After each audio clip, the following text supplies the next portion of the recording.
So, are we live? Let's see. All right, guys. Hi. Hi, everyone. Let me just make sure I'm live. Make sure for certain. Okay, yes, I am. All right, guys. So, yeah. So, let me know if you guys can hear me and if the picture quality is good. So, we are streaming in 480 today because I am currently in Northern California, out in the country, and we are streaming off of a mobile hotspot right now. So the internet connection is not the best. So doing 480 today, going old school with the streaming. And also, I turned 26 today. I'm 26. I think I did a stream when I turned 24, but I didn't do one, I think, for my 25th birthday, which is kind of a missed opportunity, like quarter of a century. That would have been the time, but 26, whatever. We got to be different and unique. Hey, what's up, Trini girl? Thank you so much for joining, by the way, I see. And then also thank you so much for your PayPal gift. And I actually did take your advice with the wording of the Tadia posting, and I totally altered it a little bit. So there's an issue with Indiegogo where it only allows a certain amount of words for that little banner thing or whatever. So I went and altered it. But thank you for that advice. Yeah, guys, so I'm super excited to turn 26. I can't really go out anywhere. I'm totally secluded, pretty much in the wilderness on farm, isolated from the vast majority of human beings in the world. But I do have a bunch of my books. A lot of them are in storage, whatever. But we're gonna go through a lot of them. I plan on doing maybe a library tour for a while because I do have a lot of books. So yeah, I figured why not do it now, right? Show you some of the things that I'm into and interested in. Because why not? It's my birthday. So yeah. So thank you all so much for the happy birthday wishes. And how is everyone else doing? I mean, I'm sure you're all doing as well as you can be given the circumstances. It's pretty nuts out there in the world, in America and everywhere, right? Jesus, holy crap, a lot of crazy stuff is happening right now. It's just really, really just crap is really hitting the fan right now in a lot of different places. And it's really scary and weird and different for everybody. Yeah. I agree with Nato. Release the Dune trailer for sure. We need the Dune trailer. Yeah, and speaking of Dune, oh, we got a super chat. Thank you so much, Naiway, for your super chat and say happy birthday. Thank you so much. I really appreciate it. And thank you especially for the super chat because I am looking for a house right now and I gotta pay a down payment and I just pay taxes and I'm yeah, I need money basically. But yeah, thank you for that. So yeah, so feel free to super chat, ask me questions, or if you want to give me a gift, PayPal link in the description. Totally if you want to though. But what was I saying? Oh yeah, Dune. So right here I got this old copy of God Emperor of Dune, which I found in a bookstore somewhere. Yeah, I love God Emperor. I totally lost my train of thought on what I was even about to say about it, but whatever. Thanks for the birthday wishes, everyone. Thanks so much for that. Let's see. How old are you? Only 26. How are you only 26? I don't know. I was just born in 94. Sorry, that's just where I was born. Sydney Thane says, happy birthday. Thank you so much. Thank you so much, Illinois Family Law. Happy birthday. Enjoy your work. Be safe. I'll try to be as safe as I can. What age did you first read Dune? See, Dune is not like A Song of Ice and Fire. I started reading A Song of Ice and Fire when I was early teens, but Dune is something that I picked up on later in life. I want to say early 20s. And I had heard about Dune in a bunch of different places. I think I was about 20. But what really made me read Dune, if you must know what actually made me decide to pick up Dune and be I have to read this now, 100%, it was Comic Book Girl 19. Not even the Dune Club, it was before the Dune Club. She would just talk about Dune and say how it affected her and how she feels about it and her history with it. And I was just and then I remember this one video in particular where she dressed up. She did this cosplay as the God Emperor Leto. And she was basically explaining that this dude lived for thousands of years and turned into a worm. And I was holy, I got to read this series. And that's when I read it. And I was she's totally right about it. It's Dune is an alchemical masterwork, man. You read it and it alters your consciousness. It awakens things inside of you, and it definitely awakened my consciousness, awakened things inside of me, and it's really awesome. So always, always, always recommend Dune. Like, you got to get to God Emperor. I know a lot of people say stop after like the first Dune book, but you got to get to God Emperor. Like, God Emperor is just like the weirdest, most unique, most philosophical sci-fi book of any genre that I've ever seen. Man, it's insane. But then again, also kind of not for everybody. You kind of have to like want to absorb the lesson and want to like explore these different philosophical concepts to, I guess, and get enjoyment out of it. But it's, if you're ready to do that, then it's like amazing. All right, what are we doing? PC Dune was lit. Oh, you mean the computer game Dune? Yeah, right. I've heard good things about it. I think it was before my time. I never played it, but yeah, the computer game of Dune is pretty legendary, right? All right. Thanks, Lauren's Corner. She says, so proud of you, Quinn. You came so far. Thank you so much for your well wishes. Where's your cake, Quinn? I don't know. Someone's got to send me a cake, mail me a cake in the mail. We'll probably melt it, but yeah. I don't know. I might get some cake later on. We'll see. We'll see what's happening. But yeah, I definitely want some cake maybe. And then also just to kind of relax for a little bit, because I've been kind of like thinking about a lot recently. I've got a lot of videos planned for the month of June. We're getting ready to launch freaking Tadia. My graphic novel is coming out at the end of the month. And it's like, oh, we've got a lot. So we're working on like the campaign and the perks for the campaign, and we've got to discuss like what editions we're going to have. We got to have a signed edition, hardcover, paperback, ebook, potentially like an audiobook, motion comic type deal going with stretch goals and all of that. So yeah, there's a lot of work to be put into that. And then like, I've just got a lot of videos planned for this month. I actually have a list somewhere. And I thank you so much, Jack Vile, for the super chat. Thank you so much for that. And you're saying happy birthday. I really appreciate it. So I'm just gonna like go through like some of the videos that I have planned for June, right? So you guys can actually hold me to this because I have to make these. Let's where is that list? All right, here we go. So we got a few.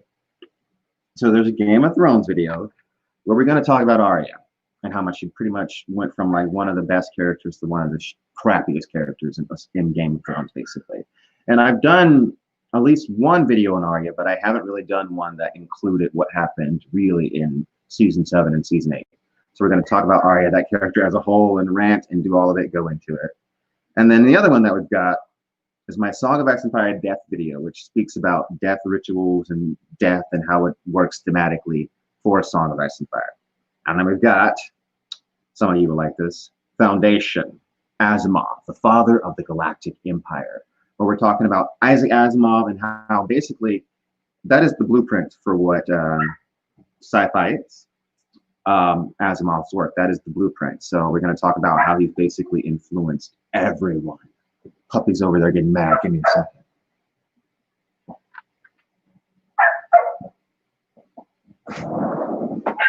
Oh, no.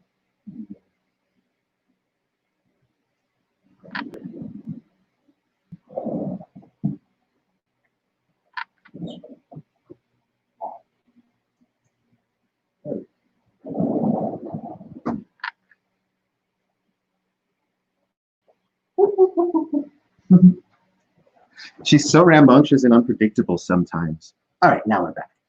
All right, let's see. Where was I? Yeah, so Asimov, we got to do that video about how like he's basically influenced every science fiction genre. If you're doing a Galactic Empire, you got it from Asimov, period. Even Frank Herbert, even though Frank Herbert obviously expanded upon these ideas even more. And it looks like we just got a new member. Thank you so much, Ben Hogan, for becoming our new member. Yeah, you can hit the join button to become a member, and you can get like all sorts of special perks, special emojis, and all sorts of jazz. You get badges for how long you stay, so it's really awesome. Another super chat came in, Catherine Halverson. Thank you so much for your birthday wish. So what we got after that? So yeah, the Asimov one is going to be really great. And then we've got a Hyperion video on time travel specifically and how it works in that universe. So I've done Hyperion videos in the past, and a lot of you really like them. So yeah, we're gonna get back into Hyperion. All right, and here's the one that I'm really excited about. It's probably gonna come out sooner rather than later because I'm working on it right now, actually. So Game of Thrones, The Desolation of Jon and Dany, where you actually get into the steaming pile of crap that was that relationship in the show. It's just such a pathetic portrayal of a romance. It's the worst romance I've seen on television. Like Emilia Clarke and Kit Harington just have no chemistry. No chemistry whatsoever. And it's like they're in love and it's just like, am I really supposed to believe this? So yeah, we got a whole video on how much Jon and Dany's relationship sucks. And it's coming out within the next few days. So get ready for that one. It's gonna be fun. More super chats coming in. Thank you so much, Cody Coco. Hey Quinn, happy birthday, man. Love your vids. Hope to see a Dune audiobook read someday. Maybe. It could happen. We'd have to, we'd have to have some discussions with the Herbert Foundation and see if they'd be willing to let me do something like that if I could. But then again, I don't really know how to do character voices that well. I'm not like trained, so I appreciate the sentiment. But thanks a lot. Yeah, thank you guys, everyone, so much for becoming members, super chats, and I see some people have sent me some PayPal messages too. I'll check out those in just a minute. If you want to give me a gift, the best way to do it is on PayPal because like YouTube takes like a huge cut of the super chats. But yeah, whatever way you want to like support this channel is always greatly appreciated. Like you guys have no idea. So thank you, Ray Riddle, for becoming a member, and thank you, Jack Bio, for becoming a member. And looks like we got another super chat from Marco Sandoval. Is that bookcase custom made? I can't find that bookcase with such long shelves. This bookshelf? Oh, this bookshelf is a freaking green screen. That's not my actual bookshelf. I am not in a permanent residence right now. I am in a short-term rental because I am looking for a place in Northern California. And that is the deal right now. So that's what's happening. All right. And it looks like we got some PayPal donations. So let me check those out before I get into like the rest of the list of what I'm going to do. So thank you to Alan Palasi. You guys know I'm really bad with names, but Alan P, thank you so much for your super chat. Greatly appreciate it, $20. And thank you so much to Scott Wayford for his $10 PayPal. Really awesome. And Aramon Pi Omar, who is also a member, thank you so much for your super chat right there. So let's get back into what we got planned for the month of June as far as videos, and then we'll get into I'm surrounded by books, by the way, guys. I am surrounded by a bunch of books. I went and got as many of them as I could out of storage, unpacked, and just put them around here. So we're gonna have a pretty long stream today. So we're not going anywhere. So you guys can just hang out and chill for my birthday because we're not going anywhere. So can't go out and party. So after the desolation of Jon and Dany, which is just about their terrible, awful relationship that makes no sense and is just gag-inducing, we're gonna have a Game of Thrones season 8, episode 5 rewatch. I'm gonna watch the whole thing and then edit it down into like a 15-minute thing that I think will be really funny. Oh, this will be fun! Game of Thrones season 5 rewatch. I wonder what Quinn's gonna say. Yeah. You can probably predict what I'm going to say, and not season 5, season 8. So season 8, episode 5. It's the episode where Dany basically sets everything on fire, and it's just like, oh my god, yeah. So we're going to do that. I'm going to put myself through that torture once more for the entertainment of you guys. So get ready for that. I torture myself so you guys can be entertained. All right. So what's after that? All right. So then we got a Dune lore video on the Bene Gesserit sisterhood and their history as told by the Dune Encyclopedia. Because a lot of people don't know this, but the Bene Gesserit have history that goes all the way back to Earth when their name was slightly different. They were like called the Bene Gesserit, and then it evolved a little bit more, and then it finally evolved into the Bene Gesserit, and they left Earth. There's like so much backstory in the Dune Encyclopedia to cover.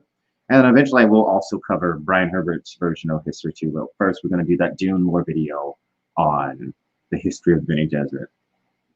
All right. So let's see. And then we've also got a Tadia trailer that I'm working on, like a dedicated Tadia book. By the way, we're getting colors in now. We're getting colors for Tadia. And yeah, it's getting exciting. It's starting to look beautiful. And you can click on the community page on the front of this channel to see the first colored page. It looks great, I think. All right, so we got another Game of Thrones video too. See, I'm feeling the Game of Thrones hate a little bit now. So we got another one that's coming out, D&D, and I've actually been planning on this one for a while too. So D&D, The Destruction of Brienne is the working title on this one. And yeah, it's exactly what it sounds like. I mean, these guys had such awesome characters to work with, and they just systematically took every one of them and just destroyed them. But Brienne is just like such a great example of it because like she's so awesome and badass, and like season 2 and season 3, and then you get to like season 5 or 6, and she stares out a window for an entire season, comes out and kills Stannis, and then just never does anything else. I mean, just like what gets wrecked by Arya. Just like, I mean, they just all the steam went out, and then one of the last time you see her is she's crying over Jaime, and then the last act that she has is writing about Jaime in the book. It's not even, she doesn't even get to be free of Jaime after. It was just such a bad. It was just awful. It was just awful, like everything in that show. And then we've got some other stuff planned. Oh, so this is interesting. I told you guys that I was going to do more of this a while ago. All right, so what we're going to do is Sandman Overture, When Dreams Die, which will be my review of Sandman by Neil Gaiman. And then we've got another Sandman video on the Endless, which, if you don't know, in Sandman there are seven Endless, which are basically these personifications of human constructs. There's like destruction, death, despair, desire, dream is one of them, obviously. 7 of them. So we're going to talk about that, and then this will excite some of you. We're going to review the Inkle, Jodorowsky. And the last thing that I have on the list to work on this month, potentially get out this month, is a Dune versus Warhammer 40K video. Right? So you guys have been, a lot of you guys have been just foaming at the mouth for this. Dune Warhammer 40,000, Dune Warhammer 40,000. It's so similar. You got to get into Warhammer. Well, guess what, MRFers? I've been researching Warhammer. I'm getting into it, and we're gonna do a Dune comparison. So we got a lot of work to do this month, and all of these videos, of course, will be like tiny. I'll have bumpers at the end and the beginning of it, obviously to promote Tadia, my upcoming graphic novel, which, as I said, is coming out at the end of June. All right. So that is what we're doing, guys. That is what is on the agenda for Dune. We have got a lot of content coming for you guys, and yeah, I'm ready for it. So guys, let me know. Since I am on a pretty wavy internet connection, guys, if there's any problems with sound or audio, or visuals or audio, please let me know. Please let me know at any point in time. All right, cool. All right, so let's get into some books. Like I said, I'm surrounded by books. Where should we start? I'm just going to pick up something random and just start talking about it, right? Like I said, chill stream. We're not going to rush it at all. We're going to go steady pace. All right, so the first book that I have here, sitting here, this is a copy of Dracula. Dracula, this is a really cool copy. It's got like black pages and stuff. Got this red faux wood grain deal here. Listen to them, the children of the night. What music they make, it says on the back, which is a very famous quote from Dracula. So a lot of people know who Dracula is and what he is, a vampire. But surprisingly, most people have not read this book, right? Because I feel like there's been a lot of like, typically Dracula is seen as kind of goofy. You know, you think of like the goofy like 70s Dracula, you think of like the comedy versions of Dracula that you've seen, and then like vampires totally in the modern era have totally just gotten destroyed by like Twilight, right? So it's just like, but this Dracula, man, this is scary. And especially that opening part. The opening part of Dracula is one of the scariest sequences in any horror book that I've ever read, where you have Jonathan Harper on his way to the castle. He's a real estate agent, and he's going to sell this guy's castle because this guy's moving or whatever. And so on the way, there's just like all these ominous forebodings, like all these looks from villagers. And there's a very specific moment where this woman says, she breaks down and she's like, don't you know where you're going? Don't you know to who you're going? Don't you know that this is the eve of St. George's Day, when all of like the spirits are free to walk the earth? And she's like, oh no, this is a seriously bad omen. And she's like, she gives him this cross, this crucifixion. She's like, at least take this. At least take the crucifix. And she forces him to basically take it. Luckily enough, because it saves his life at some point. And so yeah, he ends up going to the castle, and he gets brought up to the castle by this creepy guy that's got like a hood on. You can't really see his face.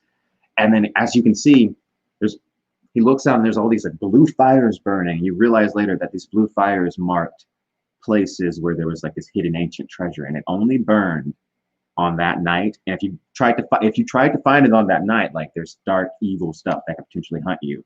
But like it was like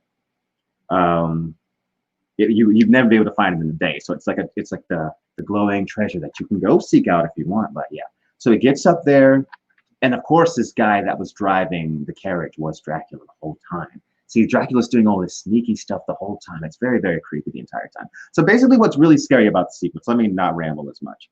What's super scary is how Jonathan Harper slowly realizes over the course of being there that he is trapped, and that he cannot leave, and that he is a prisoner. And not only is he a prisoner, he is the prisoner of something that is not human, not alive. Like, because the scariest moment in this book for me is when Harper looks out of his window and he sees Dracula crawling down the side of the castle, and he's just like, what in the actual F? And so he goes back in and he's like, what kind of man or creature in the semblance of a man has taken me capture? And it's just, God, if you haven't read Dracula, don't just read Dracula. All right. So we missed a couple of super chats while I was ranting about Dracula, but let's see what we got. Happy birthday from Linda P. Golan. Thank you so much. All of your super chats are greatly appreciated. And Oscar has a question. Do you think the others are evil? I can't see George actually making a one-dimensional villain like that. They must have another purpose. Well, absolutely. I don't think they're just evil, and I think I've said as much several times. The others, their nature just is it is incapable of coexisting with people, and that doesn't make them evil. It is just what they are. Just in the same way that mankind gets to Westeros and everything else starts dying, like the lions die, and the unicorns die, and the children of the forest die, because mankind just doesn't do well with coexisting with nature. In the same way, the others just don't do well with coexisting with things that are biological to nature, right? So not necessarily evil. So yeah, in the same way that like a winter storm isn't evil, but it's deadly. It will kill you if you go out into it. So yeah. Did you see the new Dracula miniseries on Netflix? I did not. Isn't that like some kind of weird twist take on Dracula? Because I didn't watch it. All right. So those were super chats. Let's see if we got any more PayPal. So I got to look at my phone for those. Not just yet. And by the way, if you want to send me a gift, like I said before, PayPal is the best way to do it because it doesn't charge any fees. So we got here Foundation right here. This is my little Foundation paperback. Asimov.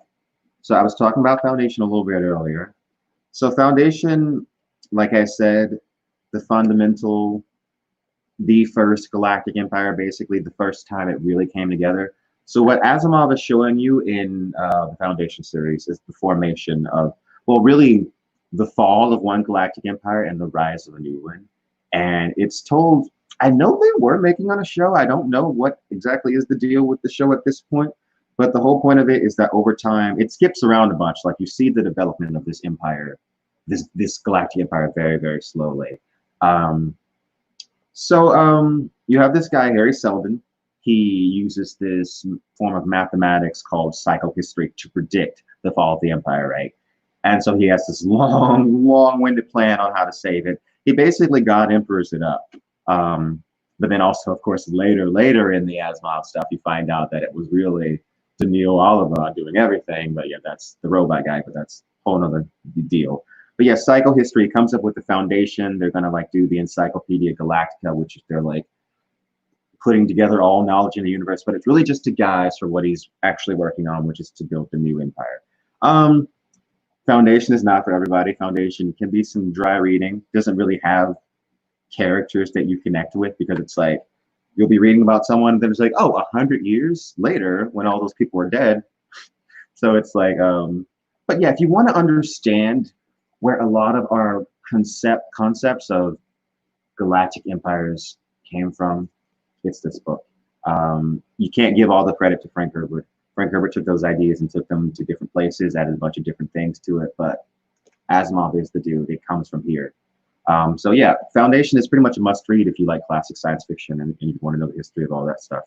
So it looks like we got a new member. Thank you so much, Scout J715, for your membership. And like I said, hit that join button. You can get like emojis and badges. It's really cool. You get some distinguishment in, you know, the comment section, and you know, I make sure to like catch all of your everything you say. Thank you. Oh, what's up, Daniel Green? What's up, buddy? Daniel Green in the house. Daniel Green in the house. I'm sure like a lot of you know who Daniel Green is. Daniel Green is super awesome. Covers various fantasy books. Just like I have no idea how you work so incredibly hard and put out so many videos, dude. It is so impressive. But yeah, Daniel Green. Definitely check out Daniel Green. And, yeah, thanks for stopping by, man. Looks like I got another super chat from Philip House of Harris. Thanks for all you do. Your Song of Ice and Fire videos are simply the best because of your honest and unbiased reviews. Be blessed. Thank you so much for your kind words, Philip.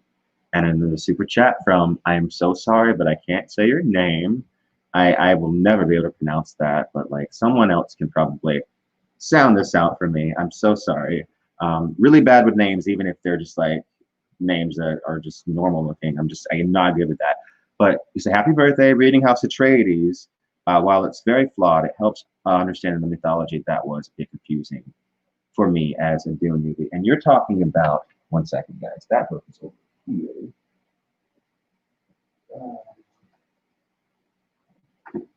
So you are talking about this book, which is one of the Brian Herbert prequels, which is the House books. I feel like are a bit, are not that bad. I actually like kind of like the House books, honestly.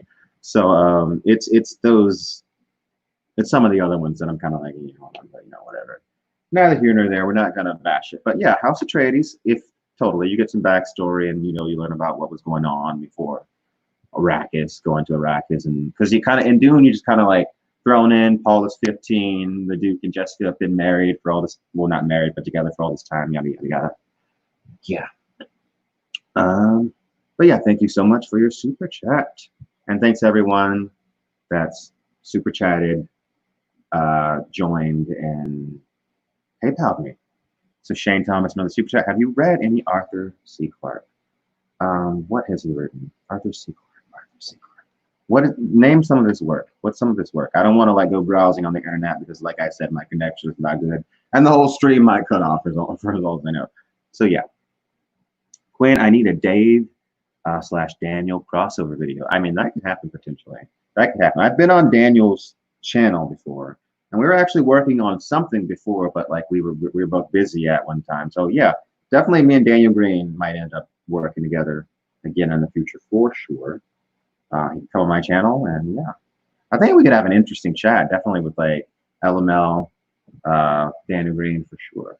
Talk some fantasy stuff for sure. Bringing all my friends together. Let's see what we got over here. What do we got right here? This is Memories of Ice. This is book 3, I think, in Malazan Book of the Fallen.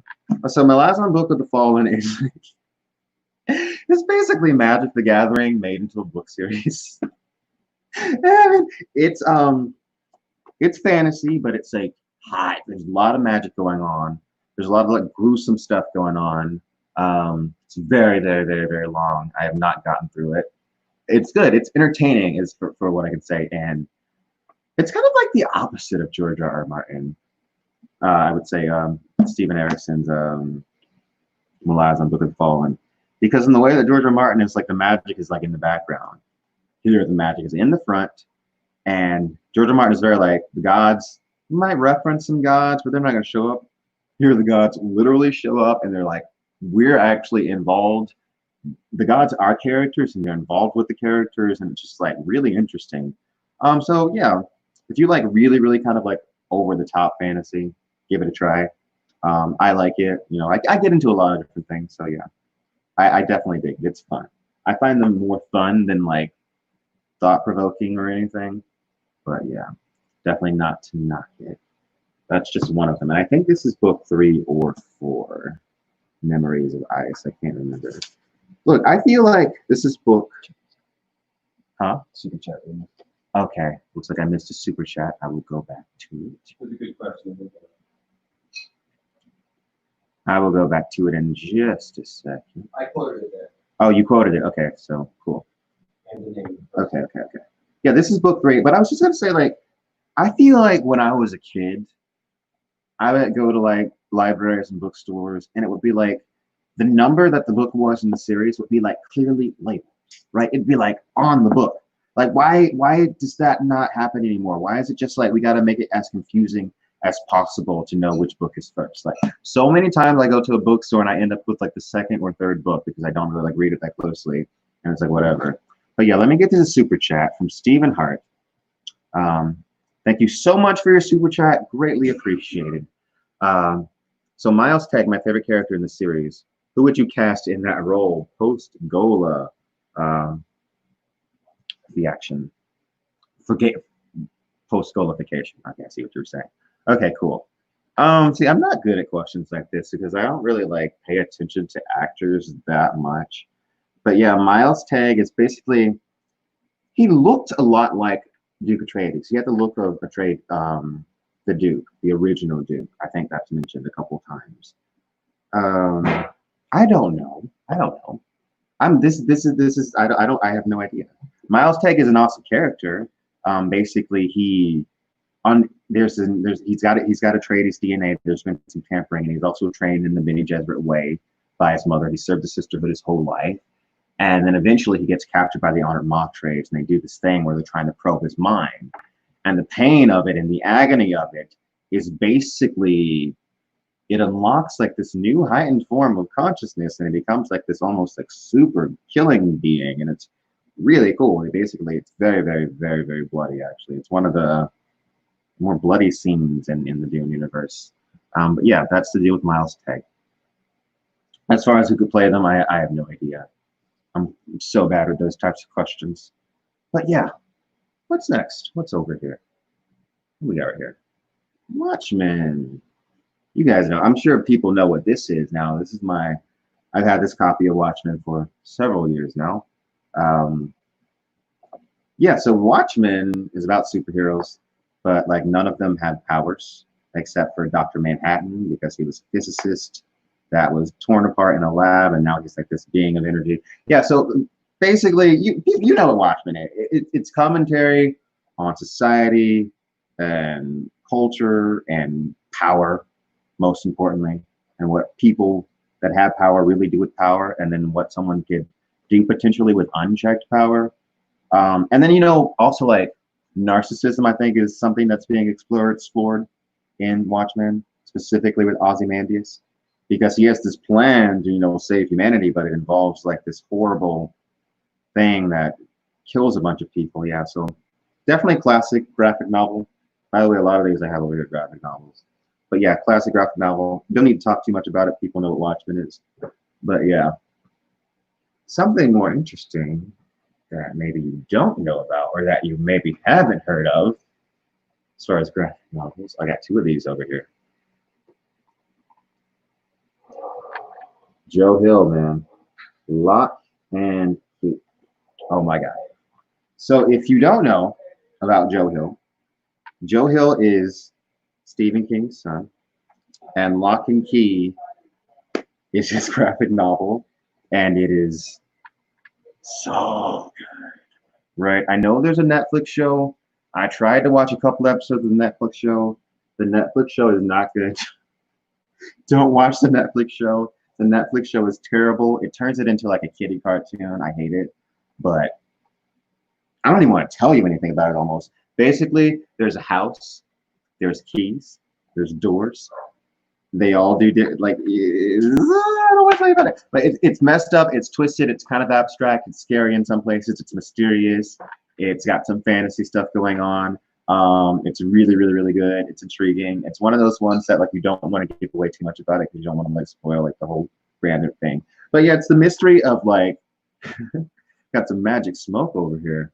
It's like the mystery of their dad, what happened in his past, what's going on with them, and it's read Lock and Key. You can get like a little paperback of it, I think, for like $20, $15 on Amazon. So yeah, Lock and Key is a good one.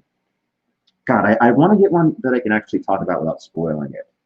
I know what I can talk to you guys about that I've like probably never talked about on this channel before, at least not to like a significant extent. And you guys probably don't even realize I'm a fan of this thing. This is like, okay, you could probably like guess that I would be a fan of this if you like realized my age. But yeah, one book series that affected me a lot growing up. Harry Potter, baby. Look, I don't care how you feel about J.K. Rowling, man. Let me tell you about Harry Potter, man. I love Harry Potter. I love the movies. I love the books. Harry Potter was so influential. Like Harry Potter was like, I think the first movie that I ever saw in theater. Like reading that story, it's like I know J.K. Rowling isn't like George R.R. Martin, but like I feel like Harry Potter is such an important modern myth fairy tale for children to read because it is really just about friendship, supporting your friends, standing together, and facing off against things that are difficult. And it's about growing up, and it's about coming of age. I feel like Harry Potter is like the best, one of the best modern, like just coming of age, growing up stories that's ever been written, or at least in modern times, right? I love it. I love it. I love it. And I love the absurd magic. See, that's the thing too. People like really pedantic people look at Harry Potter and expect like the magic to make sense. The magic doesn't need to make sense. It's weird. It's wacky. It doesn't need, like Hogwarts doesn't have to make sense. You don't need to know why there's like a crazy whomping willow that can kill kids on right on campus. That's just dangerous. You don't need to know. That's not what's important about the story, right? And I feel like a lot of people just don't get that. It doesn't have to make sense. But yeah, Harry Potter is a great story. These books are so entertaining. They're so much fun. They give me so much joy every time I open them up. It's just like, I love reading them. I love everything about them. And I love the movies. And it's just like so good. It's so good. Harry Potter. Anyone that's shitting or crapping on Harry Potter, it's just like, have a soul. Have a heart. Right? And I don't know. Harry Potter. It is another series that's really close to me and has affected me a lot. All right, so I'm not going to fawn over Harry Potter too much. And you know what I mean about people hating J.K. Rowling? I think she just like kind of puts her foot in her mouth too often on Twitter, and so she's like kind of built up some bad will. And okay, I will. There's one caveat: those Fantastic Beast movies can go like suck a fat titty, as far as I'm concerned. Those Fantastic Beast movies, I wanted to like the first one, and I kind of did, but then the Johnny Depp Grindelwald one was bad. That one was, I couldn't defend it after that. Like when Johnny Depp showed up at the end of the first one, I think I was like, ew. And then when in the second one, I felt no better. And then that ridiculous retcon with Voldemort's or whatever they did with like, was it Dumbledore's little brother or something? Who was he supposed to be? That kid? What was that? That was just like so dumb. And then like the Dumbledore Grindelwald relationship that they like kind of hinted at, but we're too afraid to go for. Like either do it or don't. It was just bad. Like that was just like know when to end something. That's why you can have such a great series, but sometimes it's just time to like end it and work on something else. Know when to end it and know when to stop. You don't need 10 movies for everything. You don't need like everything to be a giant series. Harry Potter, the ending of it was fine. We don't need this prequel. Like Jesus Christ. If you want to do something else with Harry Potter, like you need to like jump 100 years, like to do something interesting, right? I don't know. Show me future wizards. I don't know. Let's see. Thank you so much for your super chat, Wisdom and Hari. So generous, so generous. Happy birthday, Quinn. I hope you have a great day. Don't eat any pork from LML. I definitely will not eat any of his pork, right? And if you don't know, Dave, LML, Loose for Means Livebringer, the other day he put up a Jojen paste video, which is excellent. So if you have time, look at that. And if you don't know about Jojen paste, just go look at it. So yeah, you got Jojen. He kind of disappears in that scene, and the Dance with Dragons where Bran gets to wear paste. I was like, where's Jojen? Maybe he's paste. I mean, it's honestly the best video that I've seen talking about Jojen paste. It's like, if you want all the ins and out of the theory, all the evidence for it, that's the video that you look at for sure. But thank you so much for your very, very, very, very, very generous super chat. Thank you so much. And thanks everyone who has been donating to PayPal and sending me super chats this entire time. And looks like I got another PayPal, $20 PayPal. Thank you so much from Robert Booth. Thank you so much. Thank you so much, guys. Cool. All right, what's next? What we got over here? So, like I said, guys, if you're just joining us, we're just going through all these books. We're going through all my books that I got here out of storage, out of the boxes. It's not all of my books, but it's a good number of them. It's like 20, 15% of my books. I don't know. What else? Okay, as far as like series that affected me in my childhood, series of unfortunate events, baby. This is just 3 of them. I have all of them somewhere. There's 13 of these, and then like some tangential, like extra books. This, even as an adult, this is one of the funniest book series I've ever read. It is so funny. Look, this is the thing about Lemony Snicket, whose real name is drawn a blank now, but this is the funny thing about this author. In every book, I'm laughing and crying. Like you'll be laughing throughout it, frustrated throughout it. By the end of it, you'll just be like so sad and so crying. And the reason I think that this series in particular is so effective is because you're a kid reading this, and often children feel like adults are not listening to them, and horrible things can be happening to them, and it just seems like sometimes that no one is listening, no one cares, no one is paying attention, because you have these kids who are put through a series of very unfortunate events. You basically have a predator that's hunting them. And it's very scary, and it's just like you really, really feel for these kids, and you really connect to it, and it's just like so charming and funny and just excellent and great.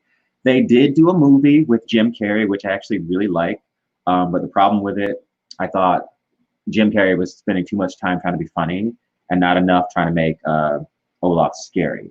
And then they did do a Netflix show. Let me tell you about the net. I really, really, really wanted to get into the Netflix show. I really wanted to get into the Netflix show, and I liked certain elements of it. But I'll tell you exactly what killed it for me. Neil Patrick Harris, go away. Like they should have gotten somebody that was not famous, because Neil Patrick Harris is too much of a star, and he's too much about my presence. I'm gonna sing a song, da da da, and it's just like too much singing. Too much seeing Count Olaf all the time. Like when you see Count Olaf all the time, basically it's no longer scary. It's no longer scary because the mystery of where he is, he could be lurking around any corner in any second, it goes away, right? So like by showing him all the time and always knowing what he's doing, it loses all effect. And that was the problem I felt like with the Netflix show. So the book, it's very mysterious because you never know when this man is going to show back up in their lives to try and steal their fortune, to try and kidnap them, to try and do horrible things. And then you never know when he's going to pop up. And that mystery is very terrifying.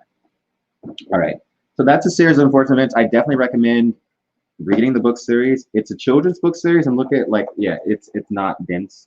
You can get through this really quick. I recommend reading this as an adult. Definitely, there's definitely things that you can pick up on as an adult. It's really good. I learn a lot from it every time I read it. There's so much like subtle references to other literature that only adults would get. So that's why it's cool to read as an adult as well. Let me fix your green screen real quick. But I would say skip the show. All right, I'm gonna let Eleanor fix my green screen real quick. Yeah, your balloons are warping in and out of reality. Yeah. Let me just see if I can tweak that for you. You're in the zone here. You're just flowing. and rhyming and stealing. So, oh, and we can also up the resolution, I believe. No, I was trying to make sure it doesn't fuck up. Okay, all right, I'll leave it at 480 for you then. Let's see, it's the green screen that needs to be adjusted a little bit. How are you guys enjoying the birthday stream? You guys are being super generous. Been seeing all the super chats. Very nice of you guys. Yeah, thank you guys so much. I think that should be a little better, my friend. Thank you, buddy. Thank you, buddy. So I am back. And what was I talking about? Serious unfortunate events. Yeah. I would say skip the show, pick up the books, and even like I think there's some pretty good audiobooks of these. If I'm not mistaken, some really, really funny audiobooks. But yeah. Let's see. What's next? What we got over here? We got the Odyssey. I don't even know if you've got, you know, the Odyssey. I don't need to talk about the Odyssey. Odysseus' long, long journey. Famous epic by Homer. We all know what the Odyssey is. So yeah, I'm just gonna put that right there. Oh, here is one that I bet the vast majority of you have not seen. I actually just recently read this a couple months ago. Now this is by Marjorie Liu, and the art in it is Sana Takeda. Right now, this is called Monstrous. So Monstrous is, how do I even describe this? Epic fantasies, steampunk, Lovecraftian. It is one of, dare I say, like one of the best graphic novels that I've read in ever, just period. This is one of the best graphic novels ever. I mean, it's so just like, check out this art, man. Check it out. Just like, and this isn't even, I'm just gonna like give you like a flip through some of these pages, man. Like, holy crap. Like, Sana Takeda, jeez. You see that? Lovecraftian with the crap there. Like, geez. This book is, I can't even really get across how good it is. I gotta just tell you what it's about in just a second. But yeah, so much Lovecraft stuff going on. So much Dune jump going on. So much Tolkien references, A Song of Ice and Fire references. You can tell, oh my God, Marjorie loves fantasy and loves. All right, so Dune, let's get into the Dune references because that's the most interesting. The Kumai, right, are matriarchal order of women that, you know, have like kind of psychic powers. They're basically the Bene Gesserit. They have the substance called Ilium, which extends their lives. They have names like Reverend Mother, Mother Superior.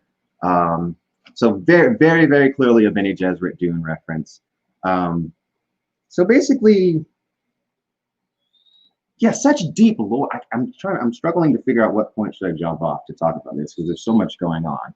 There's such deep lore in this as well.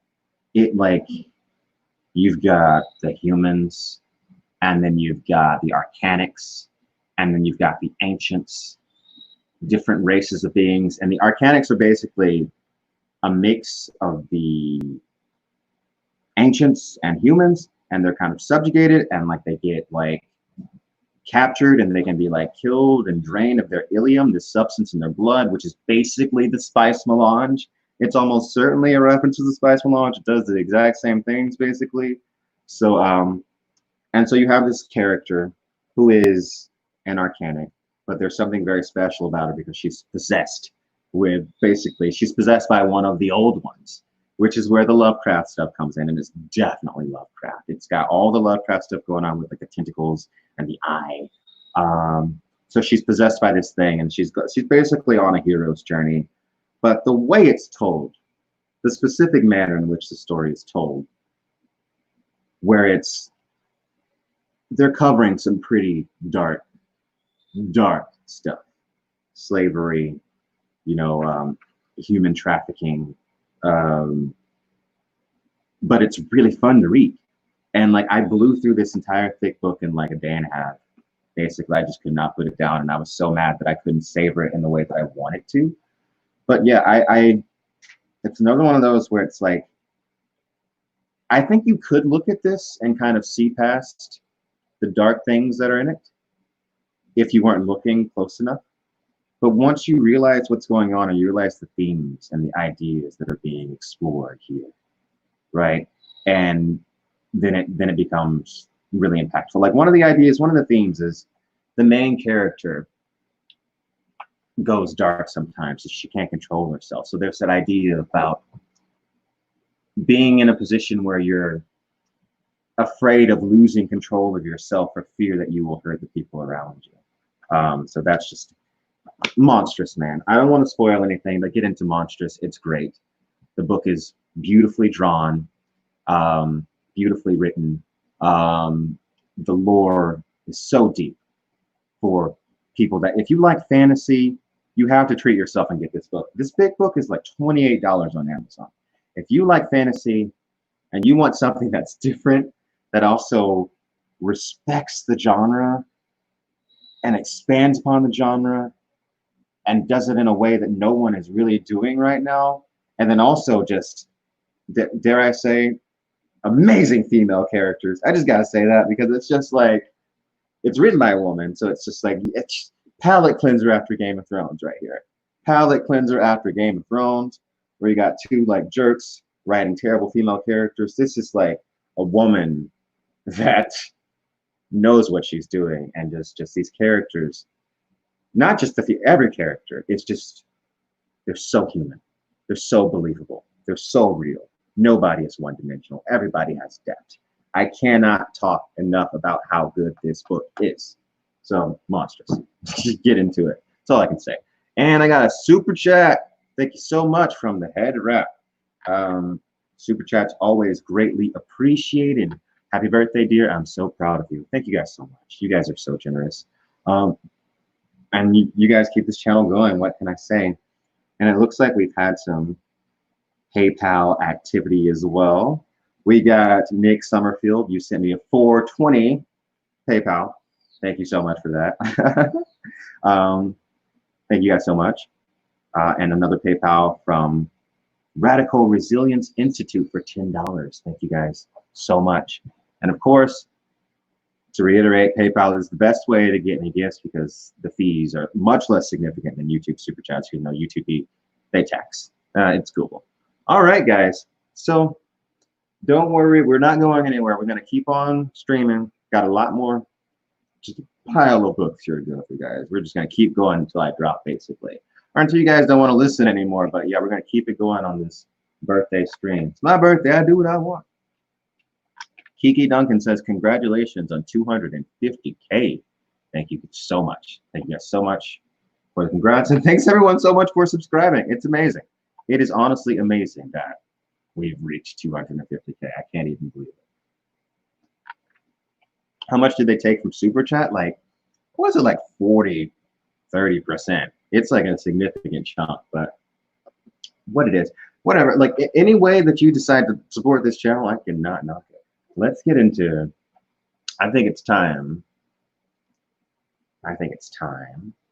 Oh yeah, Carl Carson, like 250,000 subs, baby. 250,000 subs. I think it's time for this. And it's time to talk about Sam. Look at this, baby.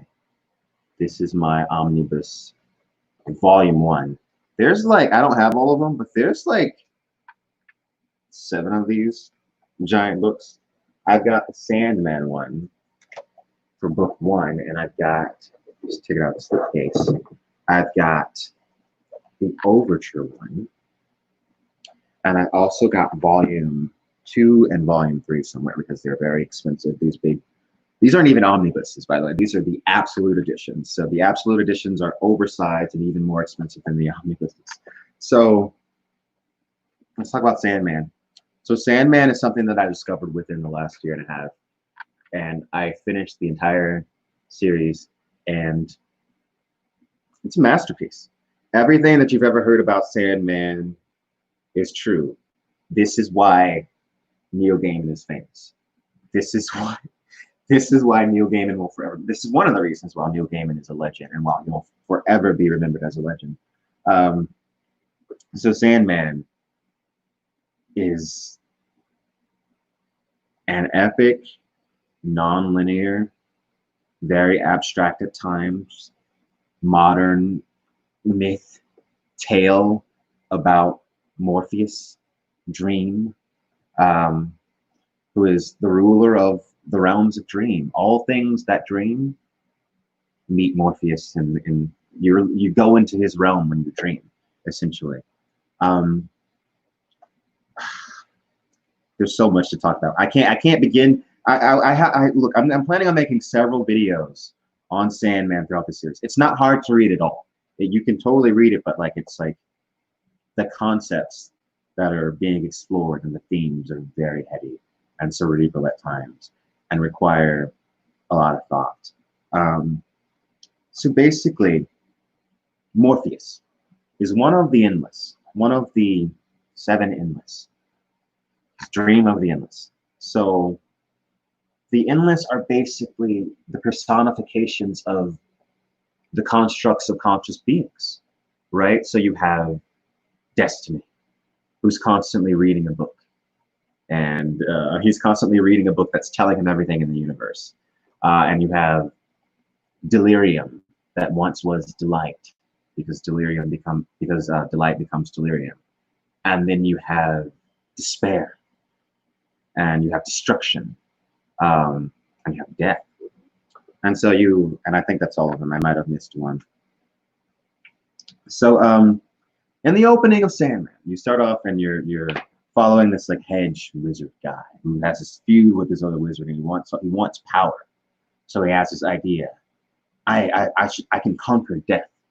I can summon death, right? So he does this ritual, summoning death, but instead he summons a very weakened Morpheus.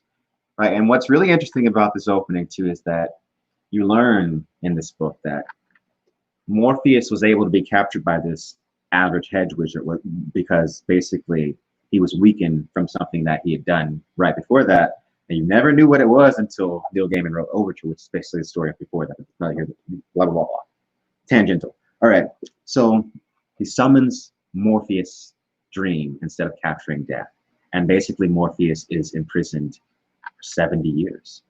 So for 70 years, the conscious beings of the universe have had there's been no leader of the dream realm. So you can imagine what that's done to humankind over that time. And you can imagine the disarray that the world is in and the dream realm is in. So it's really cool. So basically it starts off and you got like, there's a really cool line too that I really like. Well, it's been like 20 years since this is out, and I also have over here that I wanted to show you. I'm worried about spoilers at the same time, but okay, it's been like 20 years, like I was saying. Where is it? So I was just about to mention Death. Where is it? Where's my Death book? My Death book. All right. Anyway, here's the deal. There's kind of a misdirection in the beginning of this, is what I'm getting to. He says, you are trying to summon death? Thank God you ensnared instead Death's younger brother, Dream, right? So Neil Gaiman kind of does this misdirection where he's implying that Death is a man, and then you see Death, and Death actually takes the form of a woman, which is something very interesting that he did. But yeah, this book is basically about the dreams of conscious beings and Morpheus and his journey through the dream realms, and it's very cerebral and heady, a lot of themes going on. It's kind of hard to talk about because it's so abstract at times, but it's beautiful. It is a book about stories. It's a story about stories because you have Morpheus is the Lord of Dreams, and all stories originate from dreams, I guess, is basically the whole idea about it.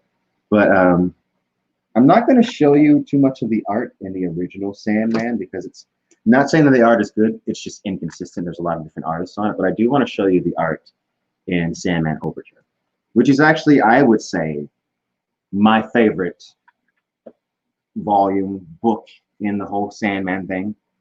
And Overture is basically Neil Gaiman coming back after he's a seasoned writer, like 20 years into his career, and telling us that backstory. Where was Morpheus? Where was Dream right before he got captured? Why was he so weakened? right? And I got a super chat. What video games you plan these days, if any? Not many. No Man's Sky, The Sims, not really anything heavy. But yeah, so basically I want to share the art in this because this art is done by none other than the masterful J.H. Williams. J.H. Williams is the greatest. J.H. Williams is without a doubt. There's Destiny. This is the coolest panel that I've ever seen in anything. You got Lady Death right there approaching Destiny. You can see he's like reading his book, and his book is like a comic book with like the panel pages. This is the coolest thing. J.H. Williams, like holy crap. So he's like the greatest. Okay, I keep saying that, but yeah. Look at how he plays with like the different styles. He has such an approach to like, and it's cool in this version because you can see what parts of it were colored specifically by J.H. Williams himself, and what parts were colored that the colorist went in and did later on. And J.H. Williams actually did a lot of this color himself. So look at this. This is a cool section. So Dream goes into the void, and in the void, he comes into contact with all these different aspects of himself. And the book opens up, and it's like all these different aspects of Dream, because it's like, look, all conscious beings dream, and all conscious beings are not the same. Like all of these dreams, there's all these different. Yeah. So basically, of course, he'd be a bunch of different things, but they're all him at the same time. I know it's weird. I don't care. And there's timey-wimey stuff here. So there's a scene where like Dream needs to return something, and he's like, "Oh, it's okay because I returned it in the future." That's some weird stuff that happened. So this is him like in the future returning something to the past for him to use in the past. So yeah, I wanted to get to this. Look at this. Just take a minute to look at this. And look at how J.H. Williams is playing with all these different styles. Look at all these different aspects of Morpheus. And then this scene's really cool. So what I think is really interesting too is that some of the aspects of him are older than others. So you have this scene where they're all trying to figure out what's happened. One of them has died, right? And they're trying to figure out why. So it's like this I thing comes out, and it's like, I was the dream of the first conscious beings that lived in the void between space, or something like that. Let's see exactly what it says. It's really epic. I'm just going to read it. He says, so one of the aspects of Dream says, do any of us know what happened to cause this? And then the I thing says, I do. And another Dream says, and who are you? And he says, I am Dream, obviously. And then Morpheus says, yes, I remember it has been so long since I was you. And then the I says, I was the first, he says, I was the dream of the first created things, those that slept in the space beneath space. They still sleep in the space beyond space, in the cracks of the real. I am needed, and thus I remain. Ask your question. Oh my God. It's so freaking, it is. See, one thing about Neil Gaiman, look at this. Look at this. Colors, man. The colors in this book. Neil Gaiman teaming up with J.H. Williams is so good because Neil Gaiman understands mythology to such a degree, right? That he's like, you can look at it and think, oh, it's not so subtle, like direct personifications of characters, but there's layers of subtlety on top of subtlety, on top of subtlety, on top of subtlety. It's insane. You're never going to get the full picture of Sandman on the first read. I'm just flipping through the art to show you like the mastery of J.H. Williams. That's all you need to see. Just look at this.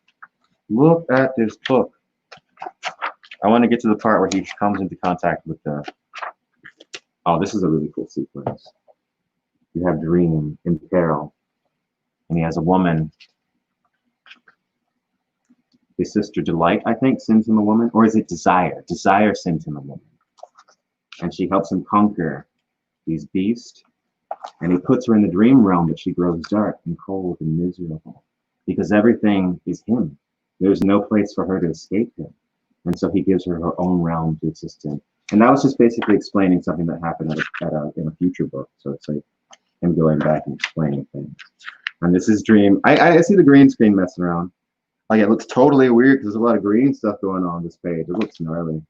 Holes in the page. It's weird. Get a load of this. I just really want you guys to see all this. It's so good.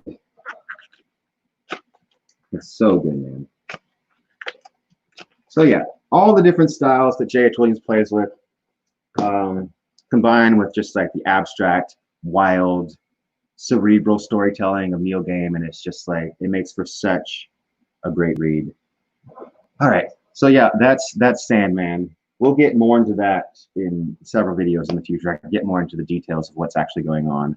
I didn't try to tell you too much about what it's about right now, because it's kind of, like I said, very hard to talk about. It's not one of those series where it's like, it's about this specific thing, because it is a series that it's about, at its core, it's about humanity, right? It's about humanity and their dreams. So it's about a lot of different things. There's a lot of stuff going on.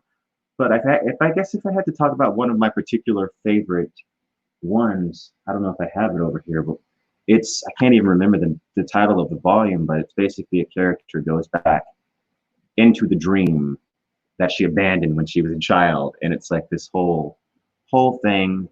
And then you have this whole thing with this character, Wanda, who's constantly having her identity denied. And I don't want to get into it because of spoilers, but yeah, it's a lot of stuff going on. Let's move on to a new series. What we got next? Let's see. Oh, let's crap on something real quick. You guys remember this shit? Divergent. I don't even know when I got it. I read this, like, I guess when it first came out. This is such crap sci-fi. Like, what is this? I hate this. I hate this.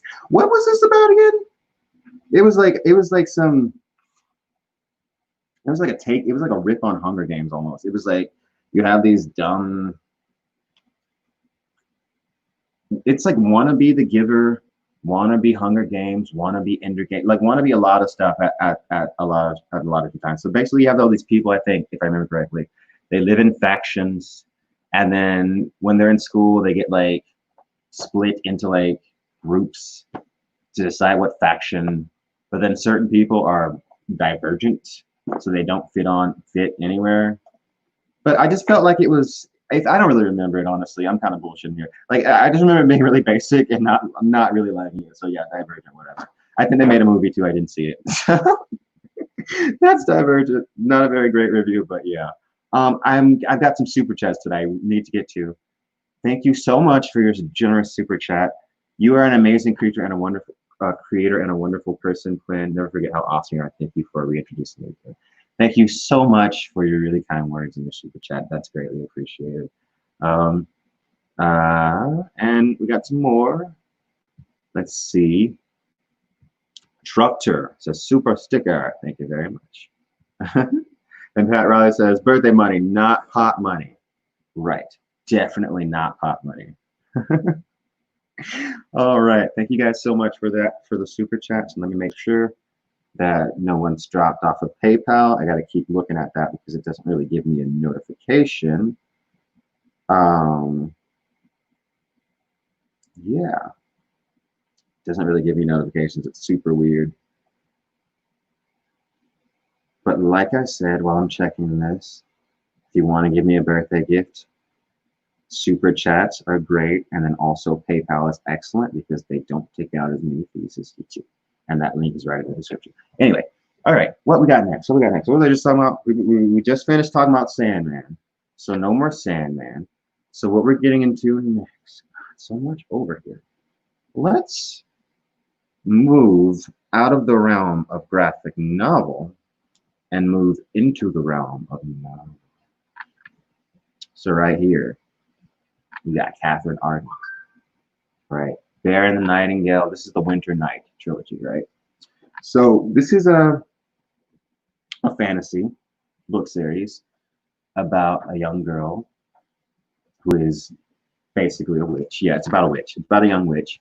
And I found myself really enjoying this series. The first book in particular, I really, really liked.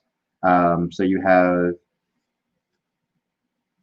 Oh, I'm blanking on the character's name. Vasilisa. So you have the character Vasilisa, who is a gifted young woman. She can see. What I like, well, let me kind of set it up. Catherine Arden is playing with these ideas that she's playing with all this Russian folklore and Russian mythology, right? So, like in Russian folklore, there's all these spirits everywhere. There's like a fireplace spirit. There's like a tree spirit. There's like a lake spirit. So this little girl can see and communicate with all of them, right? And basically but they're dying. They're growing weaker and weaker and weaker and weaker, and she's trying to help them. And it's about that story, like, and you've got like this great evil that's rising, and she's got a face against it, and she's been promised to the Winter King, and there's like all that and junk. But yeah, basically what I enjoyed most about it, without rambling too much and spoiling it too much, is I enjoyed the exploration of Russian mythology, and I enjoyed the way she handled going about it. It's kind of, it's not, it's subtle and at certain points, and in certain points it's not so subtle. It definitely takes a turn and becoming less subtle as it goes on. And then you have like full on like kind of like dead awakening and like battles with like spirits and stuff like that. But like initially it's like a very subtle kind of like isolated story about this family that lives in the northern wilderness, and it's really hard to live in the northern wilderness, especially when it's snowing in winter. And it's about her basically life. And at the end of this book, she like leaves the wilderness and like she goes off and into the world. So it's really cool.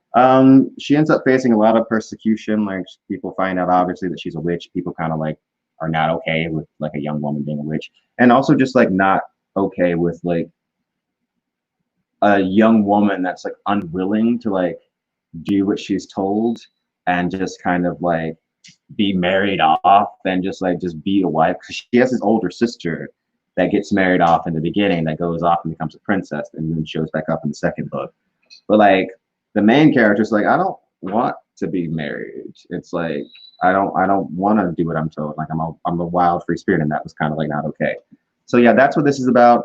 It's cool. Check it out if you're like into like mythology and you want to like learn about some different mythology that you maybe haven't heard of. There's no dragons. It's not that kind of fantasy. It's a little bit more. I think it takes place. I think it's like, I don't even know, like medieval Russia. I don't even know exactly what time period it's supposed to be in, but yeah, that's that. That's the Winter Night trilogy by Catherine Arden. Check it out if you are interested in such things. Here's one. Here's a paperback that I got up here that I've read this book a bunch, right? And this will be relevant to talk about right now. All right, so yeah, this bad boy, The Stand. Some people say at The Stand, actually, I think I got a super chat and a member.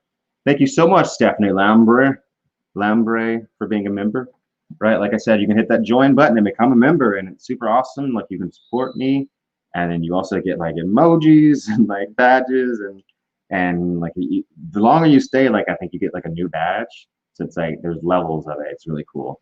So yeah, thanks so much for becoming a member. And also Joshua Manon, thank you so much for your $10 super chat. Are there any misconceptions about the comic industry as far as how you have experienced it? Misconceptions? I think one thing about comics that people often, I think, brush off comics and think, oh, comic books, superheroes, whatever, I don't care. But it's really I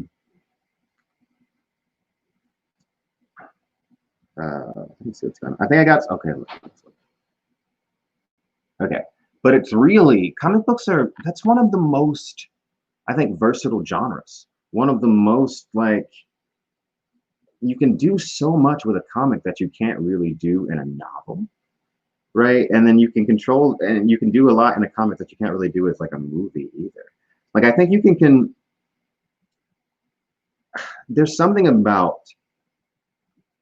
looking at a page and seeing visually what's going on that just hits a different way, right? Which is why I like to also like read a novel and then have certain novels have a novelized form, but then there's also like a graphic novel adaptation of it. I think there's a graphic novel adaptation of The Stand, which I'm about to talk about. But like, here's an example of that, right? Since we were just talking about Neil Gaiman. So this is actually the graphic novel adaptation of Neil Gaiman's book, The Graveyard Book, which is about a little boy whose parents are killed when he's a baby, and he crawls into a graveyard, and the spirits in the graveyard give him freedom of the graveyard and protect him, and grows. It's really, really cool. But yeah, this is a novel that was turned into a graphic novel, and it just adds something to it. It definitely does. It's like, because in the book and a novel, you'll just be like, you'll describe what it looks like, but the graphic novel, you see it, and it's a different experience. And I think a lot more people should give it a try. I definitely, if you want to go for graphic novels, like some of the ones that I've recommended, I think definitely Monstrous. If you're in a Game of Thrones, if you're in a fantasy, Monstrous, I think, is one that you just go straight to Monstrous. Skip over, because Sandman is heady. Like, I get it if like you can't get through Sandman is a commitment, but Monstrous, oh my God, if you want to get into graphic novels, Monstrous for sure. Another generous super chat. Oh my God, thank you so much. Sheila Hilton, happy birthday, Quinn. Waiting for the final Winds of Winter episode with Eleanor. Oh, there's no final. There's a few more, actually. We got a few more. We just got to get situated and settled up in our whole deal, and then we'll be good. So someone said I got muted. Am I still going?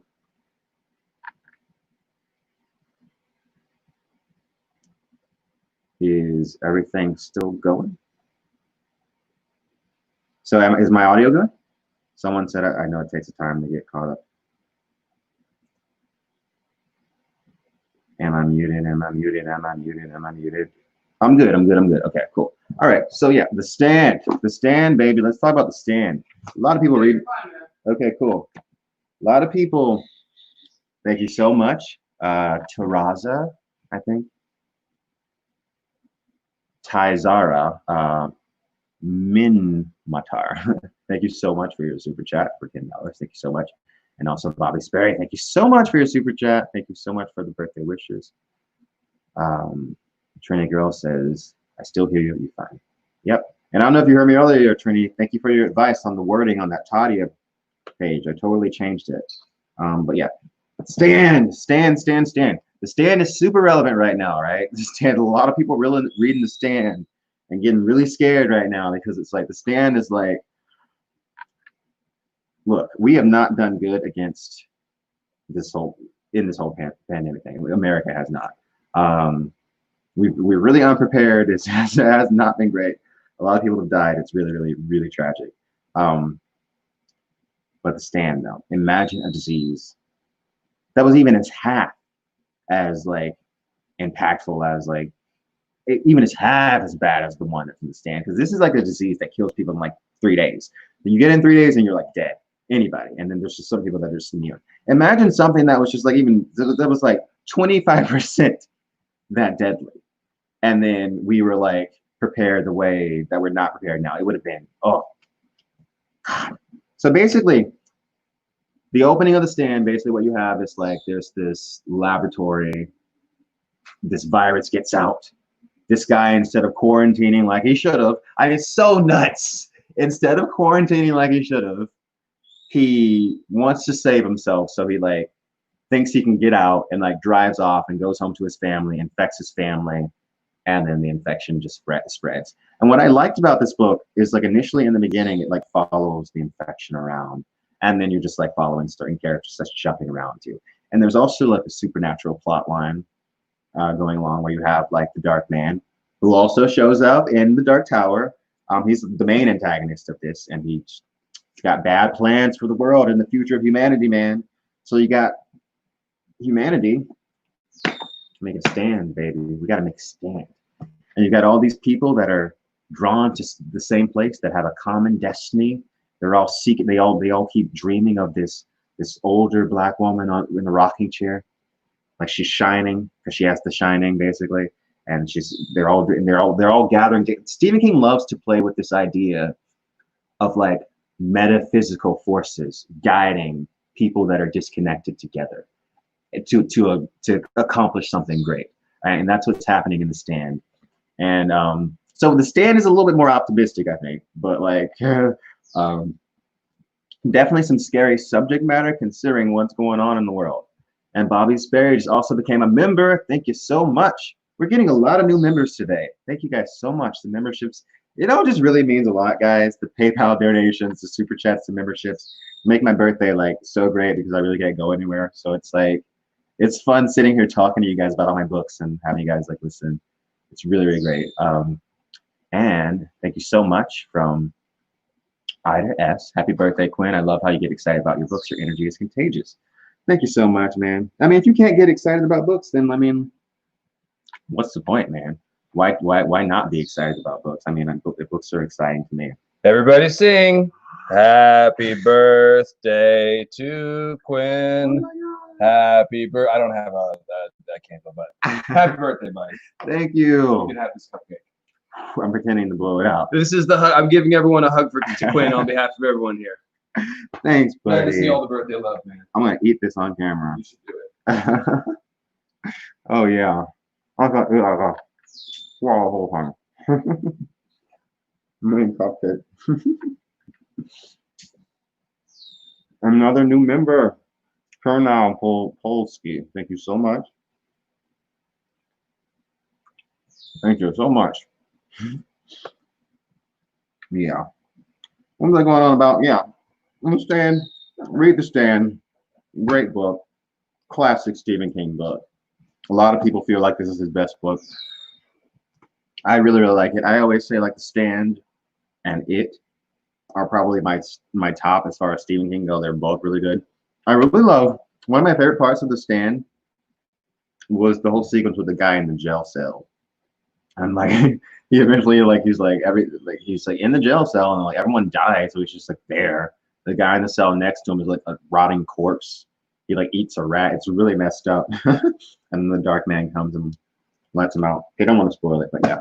Stand, read The Stand, great book. Super relevant to what's going on right now in the world. It'll scare you considering the things that are happening now.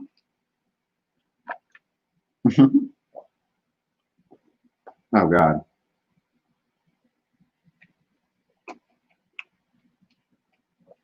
I've got icing all over my teeth. Let's see. Oh, some PayPal stuff just happened. Oh wow, Bobby Sperry, thank you so much. $100 PayPal from Bobby Sperry. Thank you so much. And you became a member and you sent a super chat. You guys are incredibly generous. Thank you so much. You guys are amazing. And like I'm so blessed to be able to like come on here and have a YouTube channel that people watch and listen to. Like I think about that a lot. And it's just something that I absolutely do not take for granted.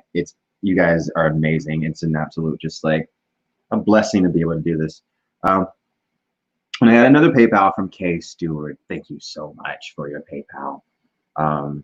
You guys are amazing. You guys are really, really amazing. Someone said, so you're saying that you stand The Stand? Yes, I do. It's really good. And Kiki Holistic. Thank you so much for your super sticker. Thanks, everyone. What else we got over here? Oh, yeah. Here's one. My first volume. I don't know where the other books are. I only got volume 1 over here. What's the other? I got like 5 of these, I think. But yeah, The Boys, they made a TV show on this. I watched like 1 episode of it. Here's the thing, guys. It's just like, I have not been like a television watcher. I know the show is apparently good and just as good as the book, as people say, I guess. But personally, I found this series. I read a bunch of these, but I found this too nihilistic, honestly. I found The Boys too nihilistic. It was kind of like it's exploring some of those same. Oh, where's my Watchmen? I just had it. I just had the Watchmen. I was showing it off. I don't know. But yeah, it's exploring the Boys. Oh, there it is. It's exploring like a lot of the same ideas, I would say, as Watchmen, where it's like what people really do with power. Like if you give superheroes power, they're gonna be jerks.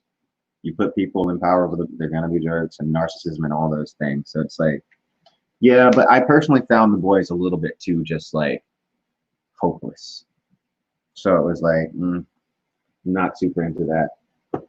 By the way, speaking of like uncomfortable stories, right? Let's do like a little segue. Me and Dave watched the movie Mother last night. So I don't know if you guys have seen this movie.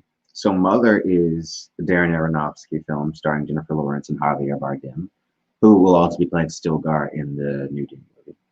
So Mother was, it's this very abstract, kind of like non-linear story about humanity, about Mother Nature, about a divine masculine figure and a divine feminine figure coexisting in a house, and gradually their house is being invaded by humans. And you got this divine masculine figure that's kind of like inviting, I want the worship, but the divine feminine, the mother, is like, they're destroying everything. They're not respecting me. I mean, so it's a very, very, very, very uncomfortable film, right? It's very hard to watch, and it gets brutal, especially towards the end. But it's a very, very, very dark mirror at what humankind is really like. And I really like the movie. I've seen it a bunch, but Dave had not seen it.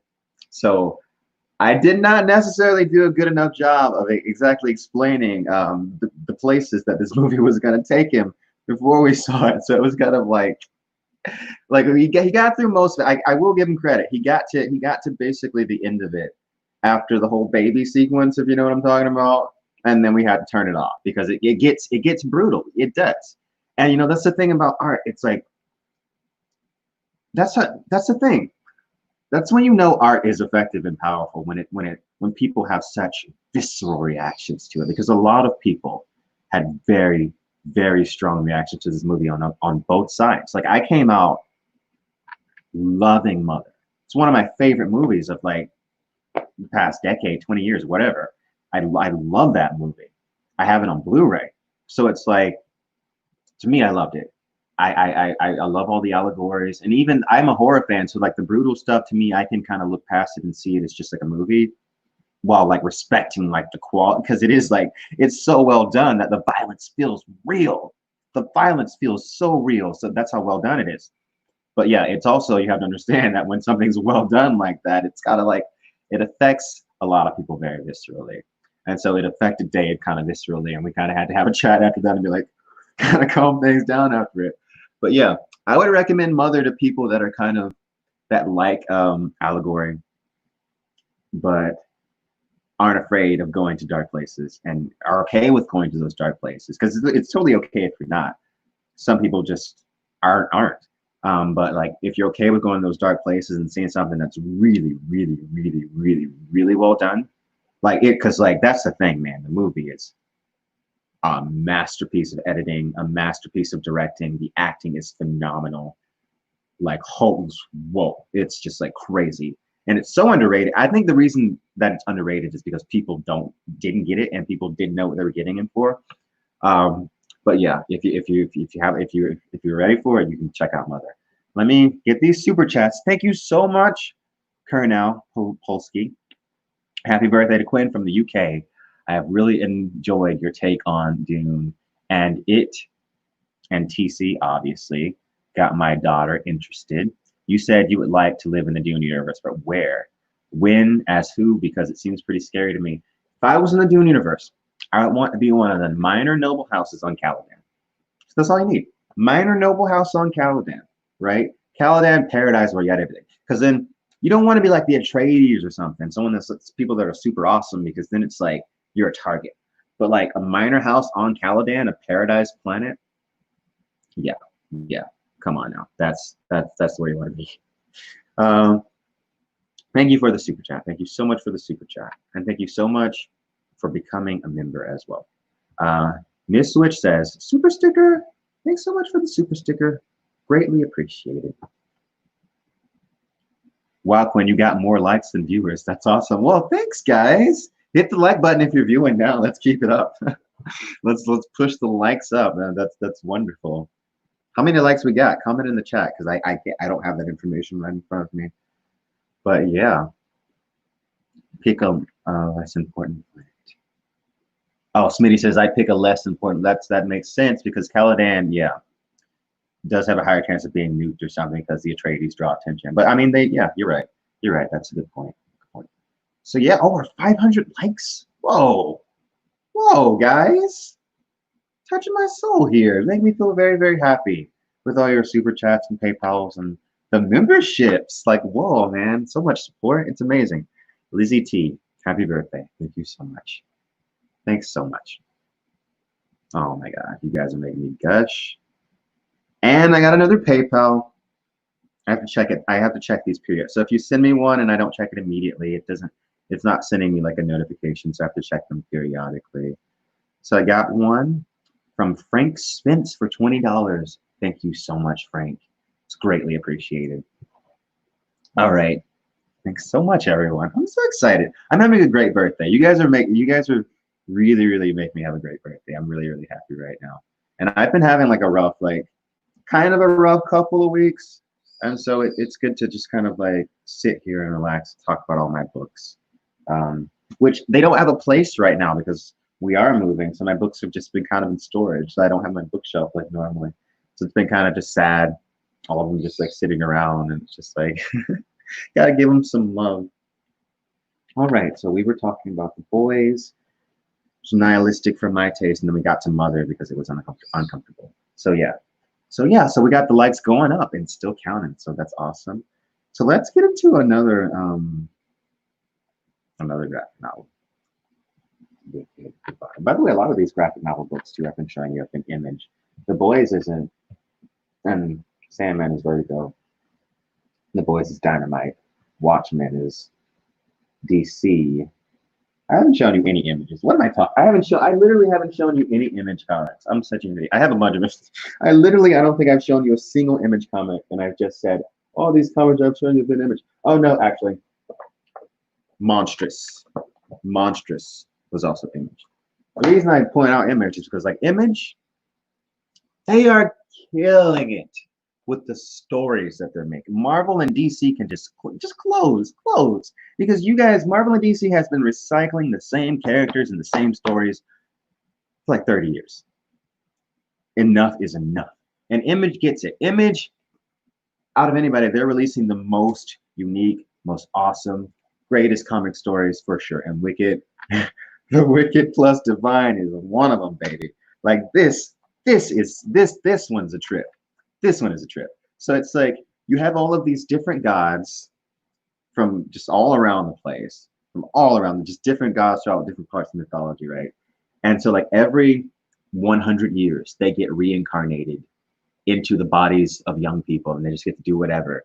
But they only live for like a very short amount of time, and then they die, and then they're reborn again, and they get reincarnated again. But this time, since it's modern times, they've all kind of come back and they're like celebrities and pop stars and stuff. Because that's totally what the gods would do, right? Who gets the most worship in modern society? Who gets worshipped? Ariana Grande, Kim Kardashian, Taylor Swift, yes, Queen, all of the famous pop stars. Those are the gods of modern time, really, celebrities and stuff. So they all come back as celebrities, and it's just really cool to see like them play with like all of these characteristics of these mythological figures, but make them modern. And like this is what they'd be like if they were like a rapper or like a pop singer or just like a, oh yeah, the art. It's another one of those where it's just like the art is just like a mother effer. It's not playing. It's not playing. So yeah, Wicked plus the Divine. I so many super chats are coming in. I got to stop to look at it. From Stute, J715. Happy birthday, Quinn. I recommend Midsummer if you haven't already watched it. I have. You know, I seen Midsummer. Yeah. Look, I literally just said to Dave after we finished Mother, I was like, well, I guess I can't show you Midsummer then, right? Because you can't. I mean, I guess Mother is a bit worse, but Midsummer also has that same tense anxiety almost, where it's like, whoa, foreboding. Like Midsummer was great. Midsummer had so many symbols going on. It had so much. You guys know what I love. You guys know what I love. And thank you so much for your generous super chat, $26. Thank you so much. Captured in words. What's up, Jay, buddy? Happy birthday, man. I hope your day is awesome. Thank you so much for showing up to my stream and giving me a super chat, buddy. Really appreciate it. Got to have you on the channel at some point. If you guys don't know, Captured in Words has one of the best, I think, fantasy YouTube channels on the internet. Like his editing, so inspiring on a different level, so good. Like literally just like go to his channel and like click on one of the videos and you know what I mean, because his editing is just like, I don't know anybody else like in BookTube really that's doing a fraction of like what he's doing. Not me. I'm certainly not. Like that stuff makes me feel like lazy to see what he does in his videos, the detail. And yeah. So yeah, definitely check out his channel. And thank you for the super chat, buddy. Thanks for joining us. AJ, thanks for the super chat. Are you caught up with Netflix's Dark so you can watch the final season with Eleanor on June 30th? You know I am. You know I am, baby. Let's talk about Dark. Dark. Whew. Dark, man. So Dark is a show about time travel. And it is the best story about time travel that I have read, but that I have experienced in a, really long, if ever, really, if ever, because like the story is about time. It's not like time travel. It's like some tangential thing, because a lot of sci-fi has like, oh, there's like a time travel element, but this is about time travel specifically and about these characters. And it is like, man. And one thing that it does really interestingly is just like, it's showing you how the characters change and develop throughout different time periods. It's just like, it's phenomenal. It is. I can't recommend it enough. The acting is phenomenal. The music is phenomenal. The directing, just like, I'm sure Dave can totally like point out all like the symbols. They do a lot of really interesting things with like colors and just like like the juxtaposition of things is really important with Dark. I find like the juxtaposition of like something really kind of mundane or kind of like whimsical with something like horrific. What was a really good example? Like they do it with music a lot. Well, like it'll be like a fun pop song, but like something horrible will be happening, or you'll see like happy wallpaper, and then like it'll be like, oh, a kid's in prison somewhere. And there's like a lot of really cool stuff going on, and it's just like layer upon layer upon layer of complexity that slowly unveils itself, and it's just great. It's just fucking, it's just great. Dark, dark, dark, dark, dark. Haven't seen it. Get ready. Season 3, the final season comes out next month, at the end of next month, and it's like, I'm really happy that they're only doing 3 seasons, because one of the things that I really hate is when they try to drag stuff on forever. Like, you got to know when to end stuff. You got to know when, like, I feel like the mark of a good writer is like knowing how to end the story, right? Because a lot of people don't know it. A lot of writers, it's like you get to the end and it just fizzles out. It's like, oh well, it's kind of like Lindelof, like David Lindelof, right? It's like Lost. It's like the journey in Lost is like mysterious and crazy, but it's like, I would say don't watch past the first season of Lost if you want to be satisfied in the end, because like, although what's happening in the middle is kind of interesting, I mean, one of those seasons was really boring. It's like none of it means anything in the end, and it's like you feel cheated in the end, and so that's what really sucks.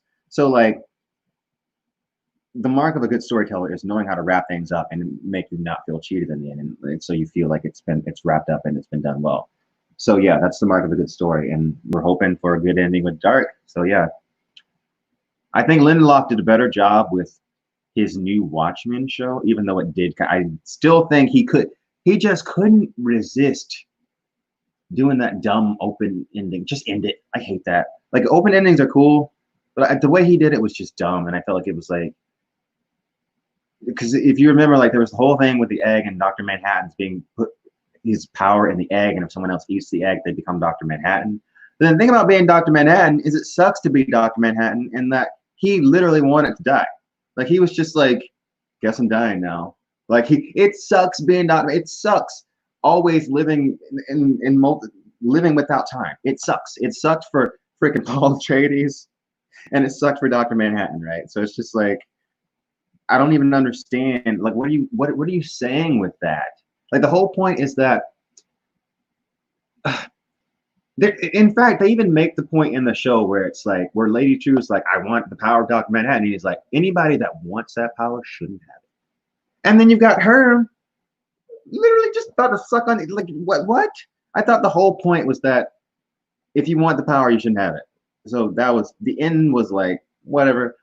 And but that's a minor blip on like what was just like otherwise a phenomenal show. Like, and I don't want that whole like rant about the end to deter anybody from watching Watchmen, because it's like that show, and it's relevant, especially right now. So in fact, turn this stream off when you're done with the stream. Not now, but after done, just go watch Watchmen, because like I can't. That is relevant. That is relevant. It's relevant to everything that's happening right now in America, and it's good. It's good, despite my minor issue with the way the final scene in the whole thing. What else we got over here? Oh, we got a super chat actually. Another one from Joshua Mannon. Thank you so much. Sorry for spreading it out. Who's gonna win 2020 films, Dune or Tenet? I guess we just have to see. I guess we have to, I haven't even seen any trailer for Tenet or anything. Is the trailer for Tenet out? Did it finally come out? Because I've been kind of busy. I don't know if it's even out yet. But yeah, we'll see. Yes, Bobby Sperry, the graphic novel Watchmen, and I have that. I just showed it to you guys. I keep losing it. It's like I have Watchmen, but it's gone. It vanishes. Like, what in the heck? Where like, no, seriously, where did I put it? I gotta find it now because I'm looking for it. What in the actual hell? How did I lose it? I'm sitting in the same place. It's underneath. Screw it. Doesn't matter. Doesn't matter. Move on. Move on. Doesn't matter. Let's talk about this. Let's talk about Ringworld. Okay. Yeah, I could see myself covering more of this series. But let's talk about this book. This is, which one is this? This is the first one. This is the Engineers. This is Ringworld 1, right? Let's talk about this book specifically, right? All right. This book was written in like 1970, 1975. But the point is, this book was written after Dune. This book was written after Dune. But the one female character in this, Tila Brown,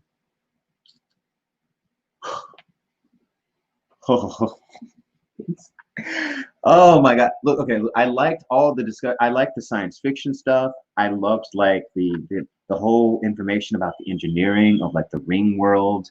I loved like the whole concept. And Halo did rip off this book totally, but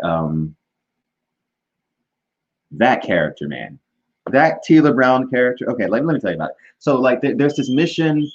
You got the puppeteers, like this cautious race of aliens who are basically like these geese things with like two heads or something.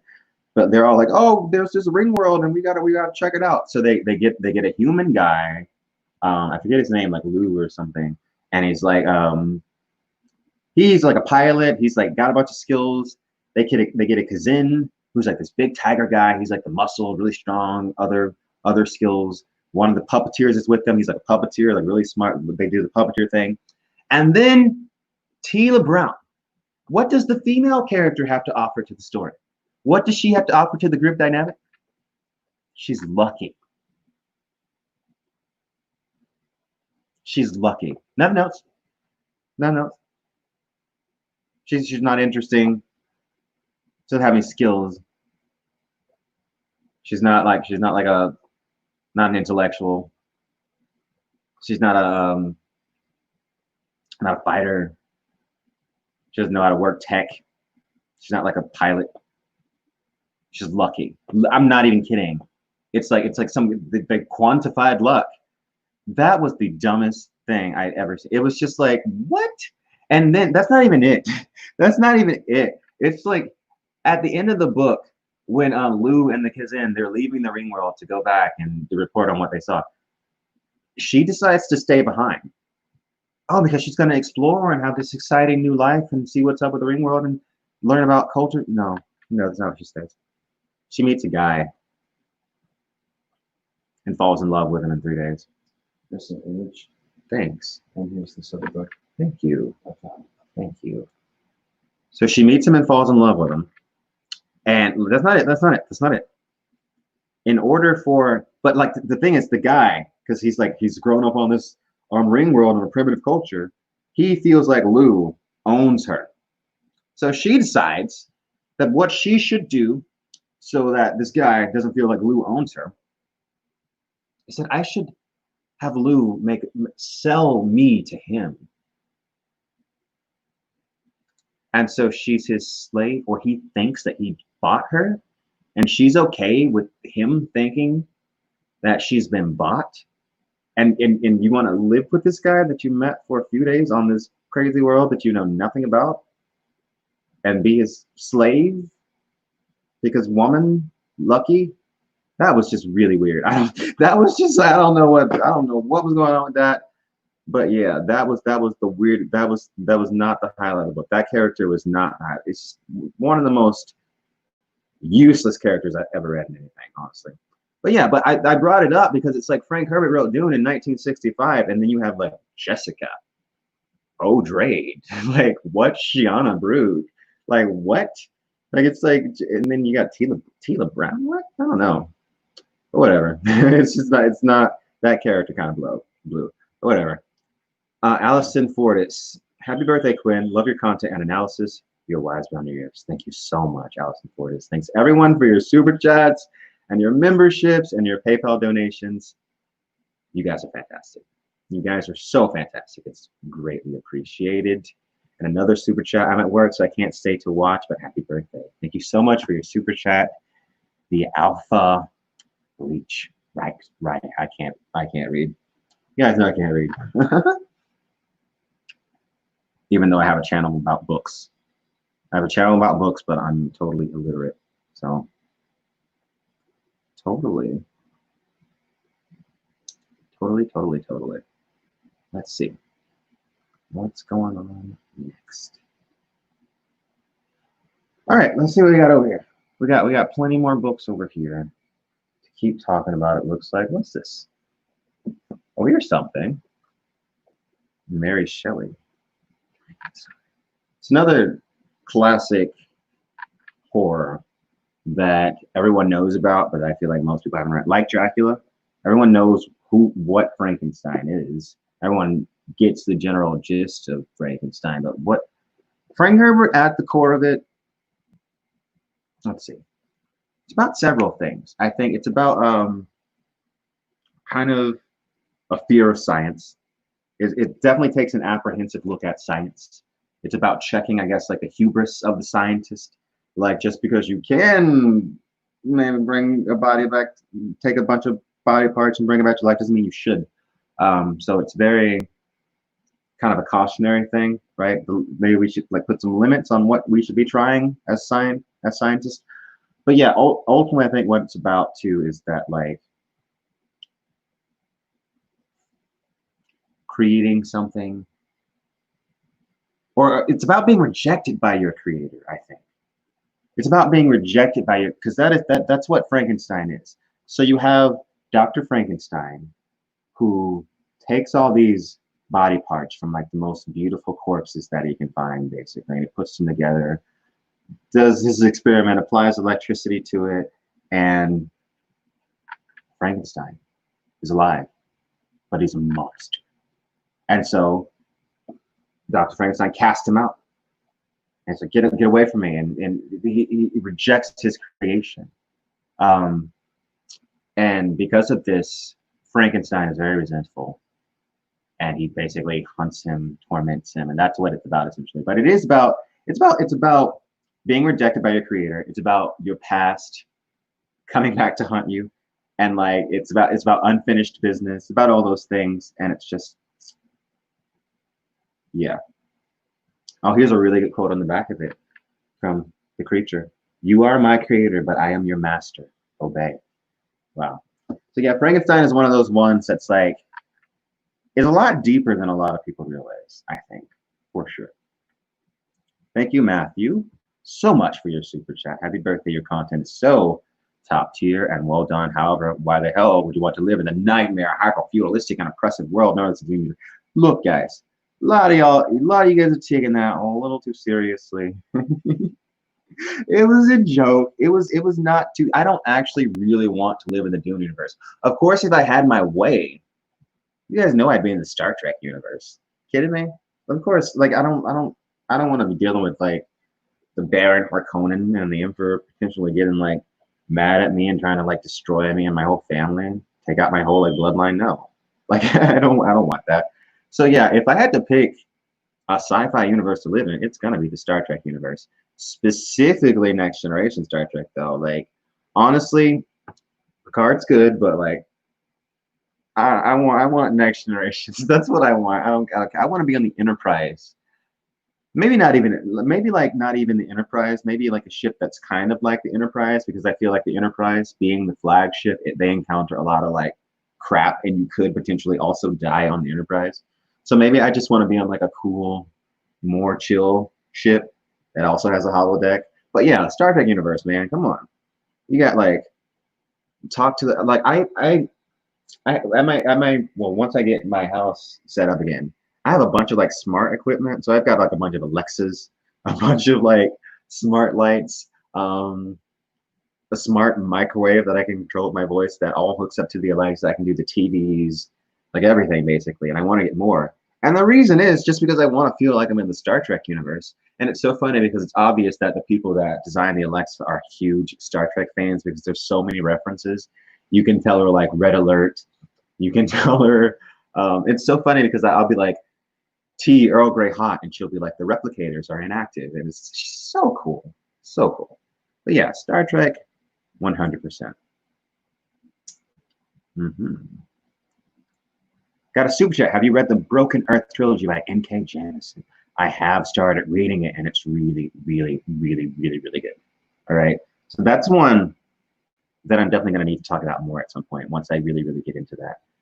But that's one that was recommended to me a bunch, and it's somewhere around here. But yeah, Trinity Girl says the original series, and I totally understand the sentiment. I take the original series too, but it's like I want the holodeck. That's like the main thing for me. It's like the holodeck. Come on, yes, holodeck. That is exactly what I want. I want to be able to like go out, go into the holodeck and live my fantasy world, walk into Westeros if I want to. It's gotta be so relaxing because like you gotta think too, if you're on a spaceship, like that's just like exploring space for years, like you're gonna need a holodeck, right? You're gonna need you're gonna need a holodeck. You're gonna need like a place to escape just like being on a spaceship. Oh, the puppy's outside. She's looking at me. I hope she'll be quiet for the rest of the stream. Go to sleep, puppy. She's got food, I think. I fed her, right? They're out. My doggies are out in the backyard and hanging out, playing in the fence. All right. I don't even remember what I was just talking about, but let's move on. Let's see. Okay, look. I was looking for the inkle, but I couldn't find it. It's somewhere. But yeah, the inkle. This is the final inkle, which is the events after the first book. The inkle is by Jodorowsky. The original book was drawn by Mobius, the legendary comic book artist Mobius. And I wish I had that one so I could show you Mobius's art. This one is done by someone else. But yeah, this art's good, but it does not.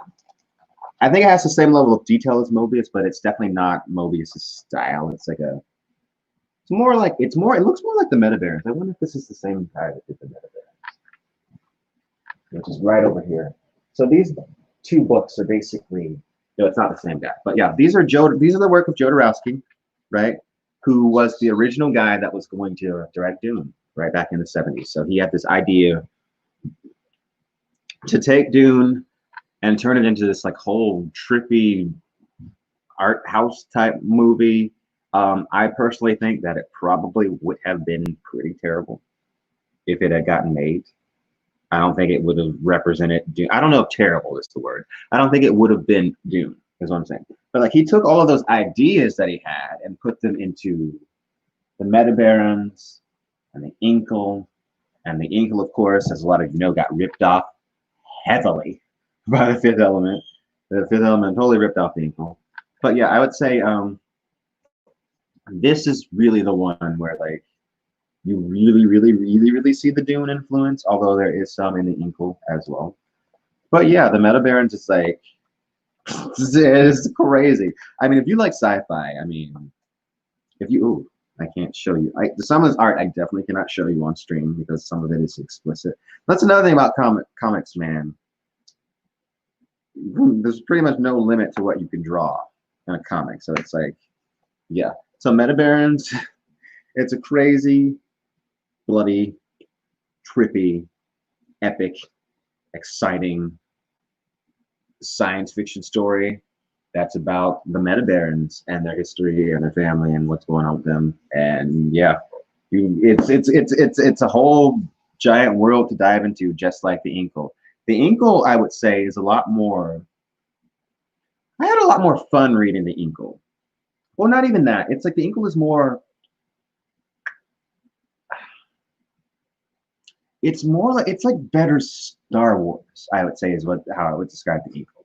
It's like Star Wars with like infinitely more meaning and just like better, right? And less like generic and less like just meh, whatever. So that's how I think about the Inkle. It's a lot of fun to read the Inkle. Whereas Meta Barons, it's more like more serious and it feels more like you're reading something that's just like, okay, this is some kind of dark, kind of more weighty stuff going on. So yeah, those are some Jodorowsky books. I've got a lot more over here. And like I said, guys, we're just gonna stream until I don't feel like streaming anymore, or until you guys are done watching me. Okay, here's another sci-fi one, Descender. Right. So have you ever seen that Steven Spielberg movie? I think AI with the little boy robot. This is like that, but a million times better. And that's what I'll say about Descender. So you got this. There was basically a Butlerian jihad, but you have this boy robot, who, when that went down, he had actually been shut down on Mars, and he gets reawakened, and like everyone hates robots, and there's all these people that are after him, and he has to like navigate the world, and it's really good, really fun story. I'm not like really through it. This is the only volume that I have of Descender, and I really enjoyed it, and I want to read more of it. So that is Descender. Here's one that was really funny, really exciting, a lot of fun. Maestros by Steven Skorsk. I think Steven Skorsk. And yeah, basically you got this guy. His dad is from like this ethereal plane where there's magic, but he's like, he gets taken there to train when he's a little boy, but then he gets kicked out, but then like his whole family gets killed. So he ends up being the maestro. So now he's in charge of like all of it. And there's such a funny part of it. There's a really funny A Song of Ice and Fire reference in here, right? Where he's like, he becomes king, and like a lot of the beings in this realm, they have like slave races.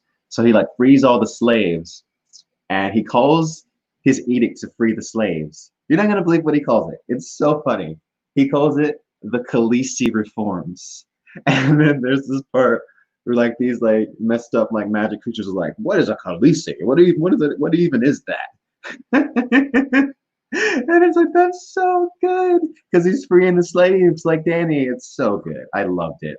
Yeah, this is one of the most fun books that I read last year. It's so good. So good. The volume 2 is not out. And I tend to only, at this point in my life, I only read trade paperbacks. I don't bother with like issue by issue because I'm just like, I can't do that issue by issue stuff on like long stories. It's too much. Oh my God, here's one that I kind of hated. Okay. And there might be some of you that like this one. So this is a Vault comic by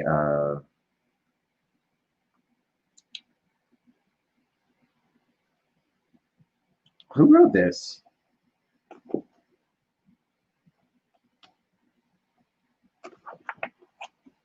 Oh yeah. Okay. So Ryan O'Sullivan. Yeah. This is a comic called Fearscape. Okay. Kind of wannabe Sandman-ish, but this is one of the most pretentious books that I've read in a really long time. I'm just gonna be honest. Like it is just like holy, and I get it. It's supposed to be like the main character that's unlikable, but honestly, I'm so sick of unlikable like main characters. And I'm just like, God dang it. But yeah, I'll just like I'm just gonna read you I guess a little bit of this so you feel because you can feel the pretentiousness wafting off the page. Like he starts off with this long diatribe about like how he's not gonna write a generic book and about like there's so many like crappy like books and writers and how this one's going to be so much better. And I get it. It's supposed to be the main character talking, but it really just feels like it's the guy talking to me. And it really just feels like his whole like it's his whole like vanity thing that's happening.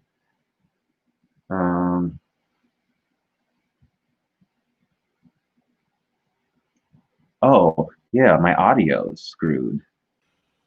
That should fix the audio. Has the audio? How long has the audio been like that? I thought the audio was doing good. Have I really been streaming for 2 hours with my microphone not even picking up like my actual voice correctly? That's BS. But yeah, I mean, I think I kind of get what he was trying to do, but I really just felt like immediately I was turned off by it, just by the pretentious start. It was just like, God.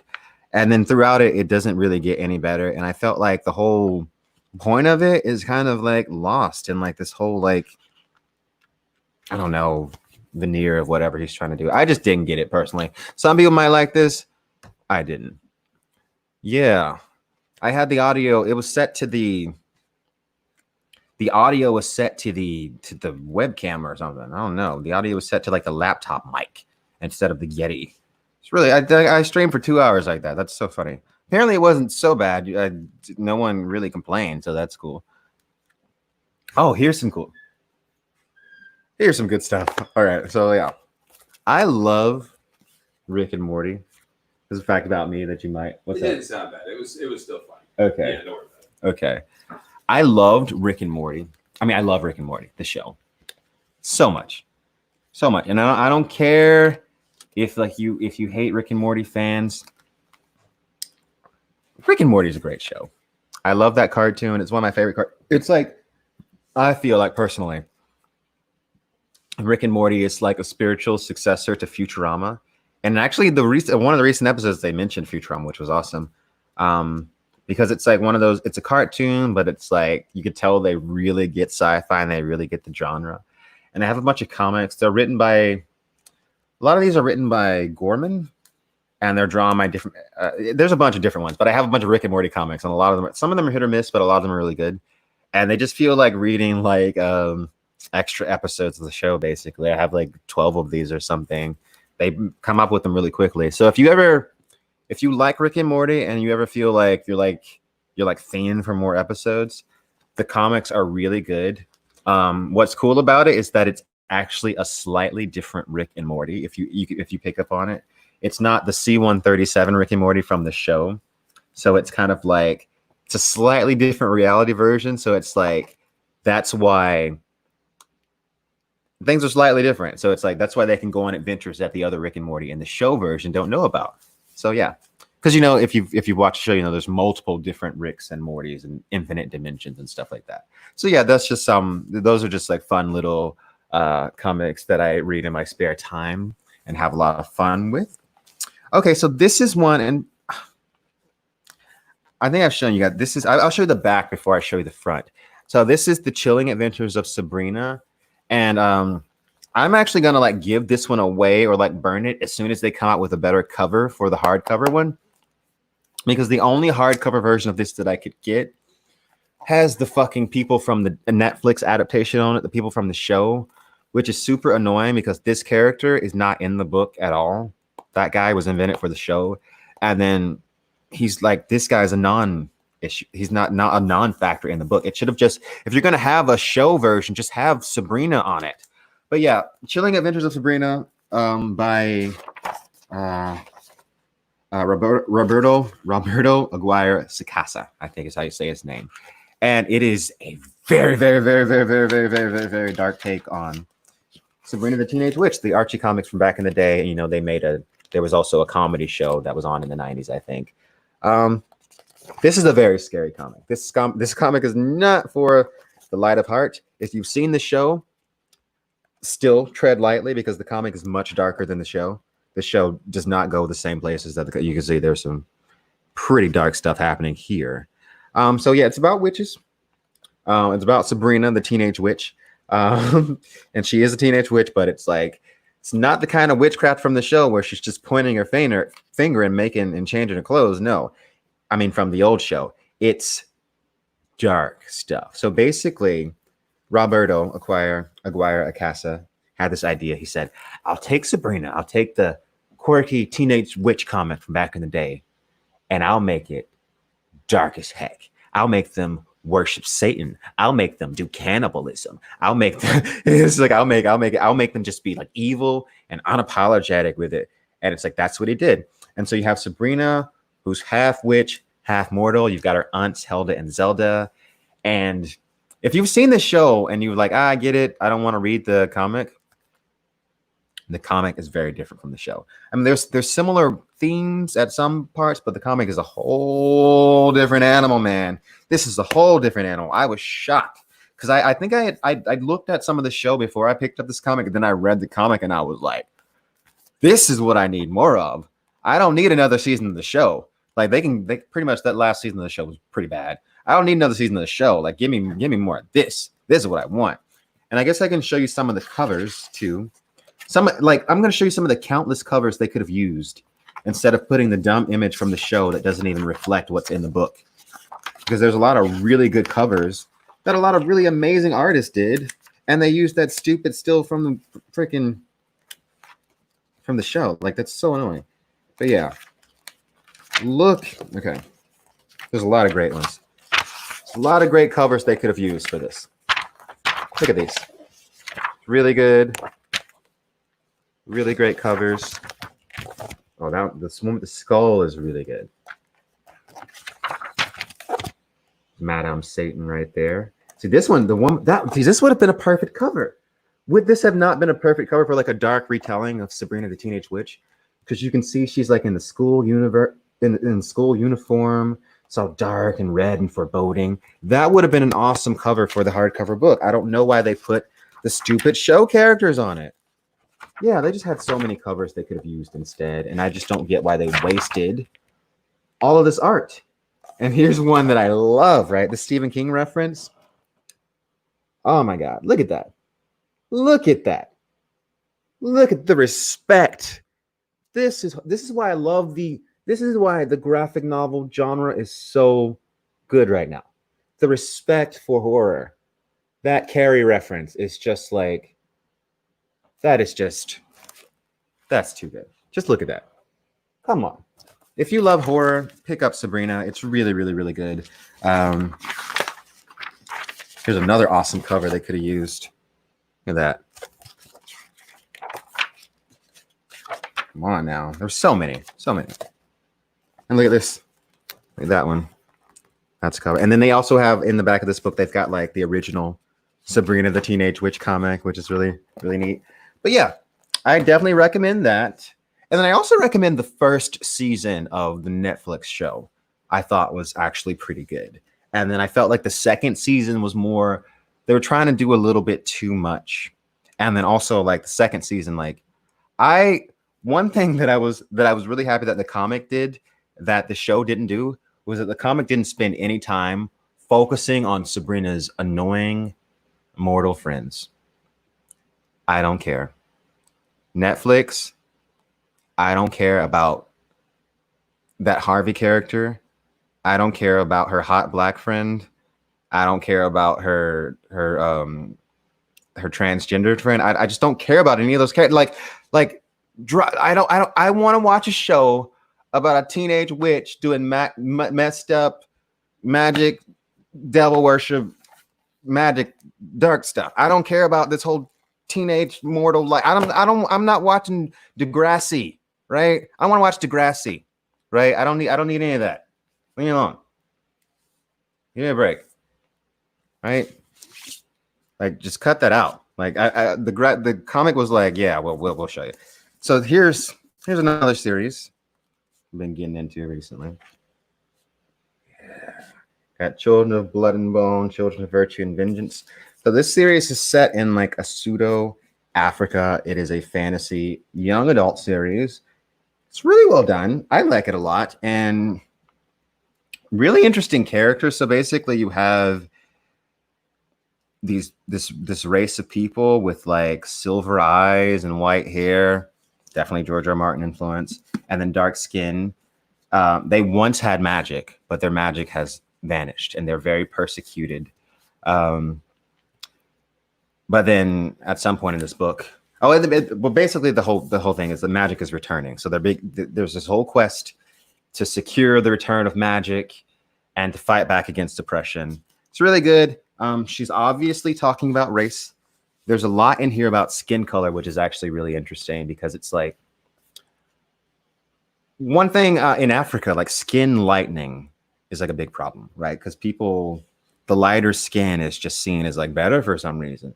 So there's actually a princess character in this book series that's like got very dark skin, and she's actually her mother like looks down upon her because she's so dark, because she looks like a commoner basically, like as opposed to like the lighter noble. So it's like it's really subtle the way she's playing with these ideas about race with not really saying it, but it's told through the lens of this fantasy thing, and it's really compelling, I think. Oh, happy birthday from Diego Flores. Happy birthday. I have a question that I always wondered. Have you ever seen the other series of games inspired by Dune to be clearly inspired? Other series or games inspired by Dune or clearly inspired to direct ripoff? I mean, yeah. Hyperion. I don't know if I have Hyperion over here. It's somewhere. I don't know where Hyperion is. Hyperion is one, definitely. Dan Simmons definitely read Dune. There's like even some of the same terminology. There's like glow globes and stuff in Hyperion. So yeah, Hyperion is definitely one that I think expanded upon a bunch of the ideas of Dune. I mean, Star Wars obviously was like kind of like a direct lifting up a bunch of ideas and concepts from Dune. A lot of them superficial, but yeah, Star Wars took a lot from Dune for sure. And then like pretty much like I said, like Asimov definitely had great influence. He kicked off the whole Galactic Empire, but it was like Dune did something else with it. It just awakened it in a way that Asimov didn't. He just expanded upon it in a way that he didn't. And so yeah, I feel like any sci-fi that involves like a Galactic Empire that came out after Dune was in some way inspired by it for sure. Absolutely. And of course, there are some direct ripoffs, I'm sure, but I don't know. And like I was just talking about in Monstrous, the matriarchal order of women, the Kumail, are quite like the Bene Gesserit. Actually, they're very, very similar in my opinion. So that's definitely some inspiration. So let's see what else we got. So y'all, we already talked about Sandman. Here are some newer ones from the newer Sandman run that's happening. What else? What else we got? What else we got over here? Oh, here's one. Since we talked about Harry Potter, we might as well talk about. We were already talking about Harry Potter. We're talking about ripoffs. All right. Just look at this. Your eyes aren't deceiving you. This is not J.K. Rowling. This is not Harry Potter. This character is actually named. I'm blanking. What is his name? This isn't Harry Potter. No, make no mistake. This is Timothy Hunter, not Harry Potter. You know, I know. It's confusing, right? Magical wizard boy with glasses that lives in London and also has an owl. You immediately think Harry Potter, but no, it's not. It is not. But yeah, it came out before Harry Potter. And if you don't think that J.K. Rowling was inspired by Neil Gaiman, then you are sorely mistaken, in my opinion, because she definitely was. So yeah, this is basically where I think J.K. Rowling got the idea from Harry Potter from Neil Gaiman's books of magic. Because like, just look at it. Just look at it. It's all you need to do is look at it. It's a boy wizard with glasses and an owl that lives in London. So yeah, it is different though. Neil Gaiman is definitely approaching it from a more like heady perspective. It's in the art. Yeah, again, just absorb the art. And this one particularly phenomenal. I think it's like color pencil or something. It's really well done in this one. But yeah, Harry Potter's not a ripoff of this. Let's be clear about that. It shares some aesthetic similarities, but this book is about mythology. That's what this book is about. It is not really about like, it does not have the same themes as Harry Potter at all. So, but yeah. So if you ever see anybody, I mean, it's okay to compare them and also like acknowledge that J.K. Rowling was clearly influenced by this book, but I don't think it's more than kind of a superficial similarity. So yeah. Did I acknowledge that super chat from Pin? Oh yeah, I did. And I got 1,000 rubes. Happy birthday, be healthy, and keep making awesome content. Thank you so much. I don't know what a rub is. I don't know how much that is. I have no idea, but thank you so much because like any donation is amazing. Surprised that anybody is willing to give me anything. And it looks like I got another PayPal. Thank you guys so much. And as I said, just to reiterate, PayPal is the best way to get a donation if you want to give one for my birthday. It's exciting because of the YouTube charging 30% fees for the super chats, which is like ridiculous. They be taxing, as they say. All right, but yeah, thank you so much for the PayPal donation from Adrian Moore for $10. It is greatly appreciated. You guys, you have no idea how greatly appreciated it is because like I said, we're getting ready to move and I got to pay a down payment for this new place we're getting. And like, yeah, definitely the extra birthday cash helps a lot for sure. It is epic. But then also just the experience of hanging out with you guys and talking about my books. You guys have no idea how much of kind of like, this is almost like a meditative experience for me right now to be able to just like kind of like sit down and discuss all of my books with you guys. Because like I said, it was very sad for a while not having my bookshelves, just my books just like out of their home. They don't have their home. I don't have my home. So I'm like, yeah. But then what to talk about next? So we talked about books with magic and how it clearly we can recognize that J.K. Rowling was influenced. Let's grab a Harry Potter book. J.K. Rowling was obviously influenced, guys. And it's okay. It's okay to be influenced. But then we also must acknowledge it. And I do think that J.K. Rowling and Neil Gaiman are friends. So it's not like they hate each other because of it. But yeah. Yeah, obviously. But okay. Moving on. What we got here? Okay, here's something cool. So this is a series called Why the Last Man by Brian K. Vaughan. Basically, there's this weird situation where all the men die on Earth except for this guy and his monkey, and it's a great mystery. And he's like wandering around, like trying to figure things out, and that's what it's about. It's been a while since I picked up Why the Last Man. I had a lot of fun reading it. It's Brian K. Vaughan, but the reason that I brought it up mainly because it's not like I really like it, but it's not like my ultimate favorite.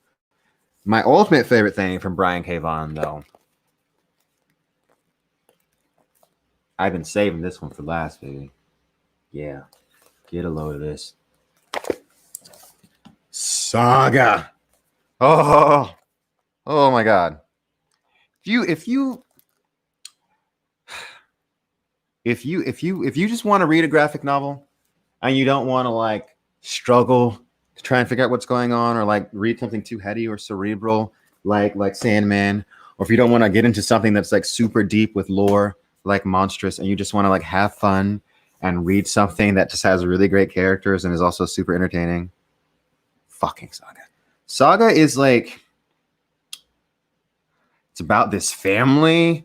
So basically, you've got a dad and a mom from two different planets. The planets are at war. They have a kid together, and basically they're like living in this tree ship, basically trying to avoid being killed because everyone wants them dead. They're being hunted at every turn. And it's really just about these people and their family. It's a giant giant space epic. It's like Star Wars times 10, completely for adults. Do not let your kids read it. I know you see this like kind of like happy looking go art. You let your kids read this, they're gonna be deviants. They're gonna be bad. No, I'm kidding. But yeah, really, really not for kids. There's some very explicit sexual stuff in here. Very. I know you see like this happy little girl in the front, but yeah, there's some adult material. There's violence, nudity, lots and lots and lots and lots of nudity, and they don't hold back. Saga is a cringe fest, says Wacky. So, well, explain to me why. Are you just mad because there's a transgender character? Because that's immediately what I feel like when people say that, and it's really annoying. But yeah, whatever. There's like one transgender character, right? It's like you have one character that's just like an LGBT thing, and then suddenly SJ. That to me is so annoying. I hope that's not what you're saying, but I don't find Saga cringy. I think Saga is a really, really, really good series, great characters, and it's like great setting, man. And it's just like it's such fun sci-fi fantasy, such a fun mix of both of them, and it's just like keeps you turning the page over and over and over and over again. It keeps you turning the page. There's like there's like one trans character that shows up like way late in like book 2, like at the end of it or something, and then it's like I don't even remember exactly when they show up, but then it's like it's not a big deal, right? It's not a big deal because there's some different kinds of people. There's aliens and there's people with TV heads. There's people with literal heads that are TVs, and like snake people and lizard people and like spider people, and you get mad over a trans character. You give me a break. Like, I don't know. Saga is a great series, and don't let anyone deter you from reading it because of some BS. But who cares? I don't even think about that kind of stuff. But yeah, definitely for adults. And yeah, here's another one that I think Dave will probably be really interested in reading. This is another classic from, the great Alan Moore, creator of Watchmen, of course. This is his Promethea.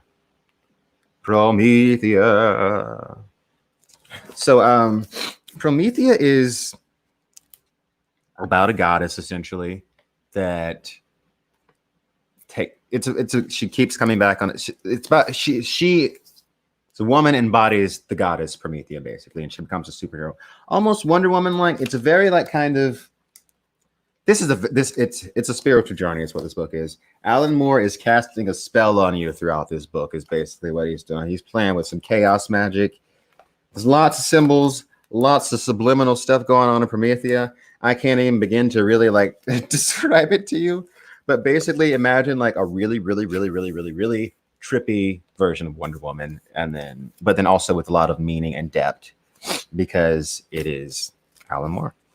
So Promethea. And yeah, just looking at the cover of it, if you're into mythology and symbols, probably a lot that you can pick up on. There's probably a lot you can pick up on just from that. And also, this is also J.H. Williams, the greatest freaking artist in the comic industry, the guy that did Sandman Overture, which I showed off earlier. This is actually earlier J.H. Williams, so it's curious to like look at this and then to look at Sandman Overture and see the way in which his art has evolved. Yeah, there's some nudity in this one too. You can see the way in which his art has evolved over time, and it's gotten a lot better.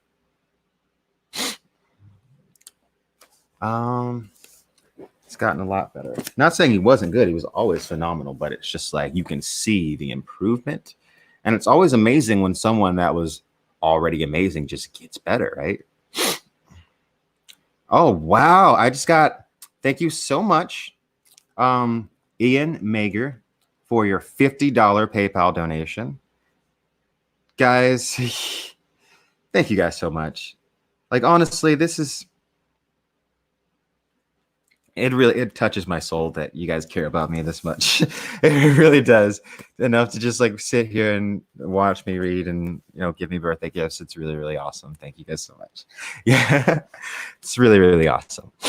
Happy birthday, Quinn. I am on the mailing list. Happy birthday. You're my favorite Dooner.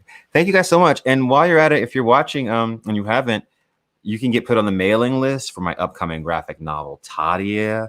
Pretty sure the link is in the description. We're releasing that around June 20th. Well, not releasing it, but we're putting it on sale around June 20th and for the Indiegogo campaign, so we can get the books printed and all that stuff. But yeah, it's happening. We have got we announced our colorist. You can check out the colors on. You can check out the color for the first page on my YouTube community page, actually. So we got John Francois Bailou. Butchering his name. I'm sorry, man. Sorry, man. Let me make sure I'm saying his name properly. Look, it's no offense to anybody. Like, everyone knows at this point that I'm terrible with names. Like, people tell me their names and I forget them immediately. But I really just want to pronounce his name correctly, because you definitely might know who he is. So John Francois Bailou, I think Baillou's French name, obviously. So he actually just had a comic published with Image that he colored called Middle West, which is really exciting. And he's doing the coloring for my book, and that's awesome. And we're really happy we got him. Both me and Matthew Weldon were really excited that we ended up with such a fantastic colorist. And I can't wait to see the finalized fully colored pages, because I even haven't seen all of them.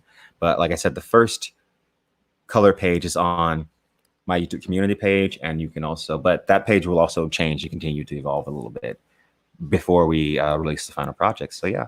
And then also Matthew Weldon obviously is drawing the book, and he's amazing. So yeah, definitely check him out on Twitter, Weldon Art.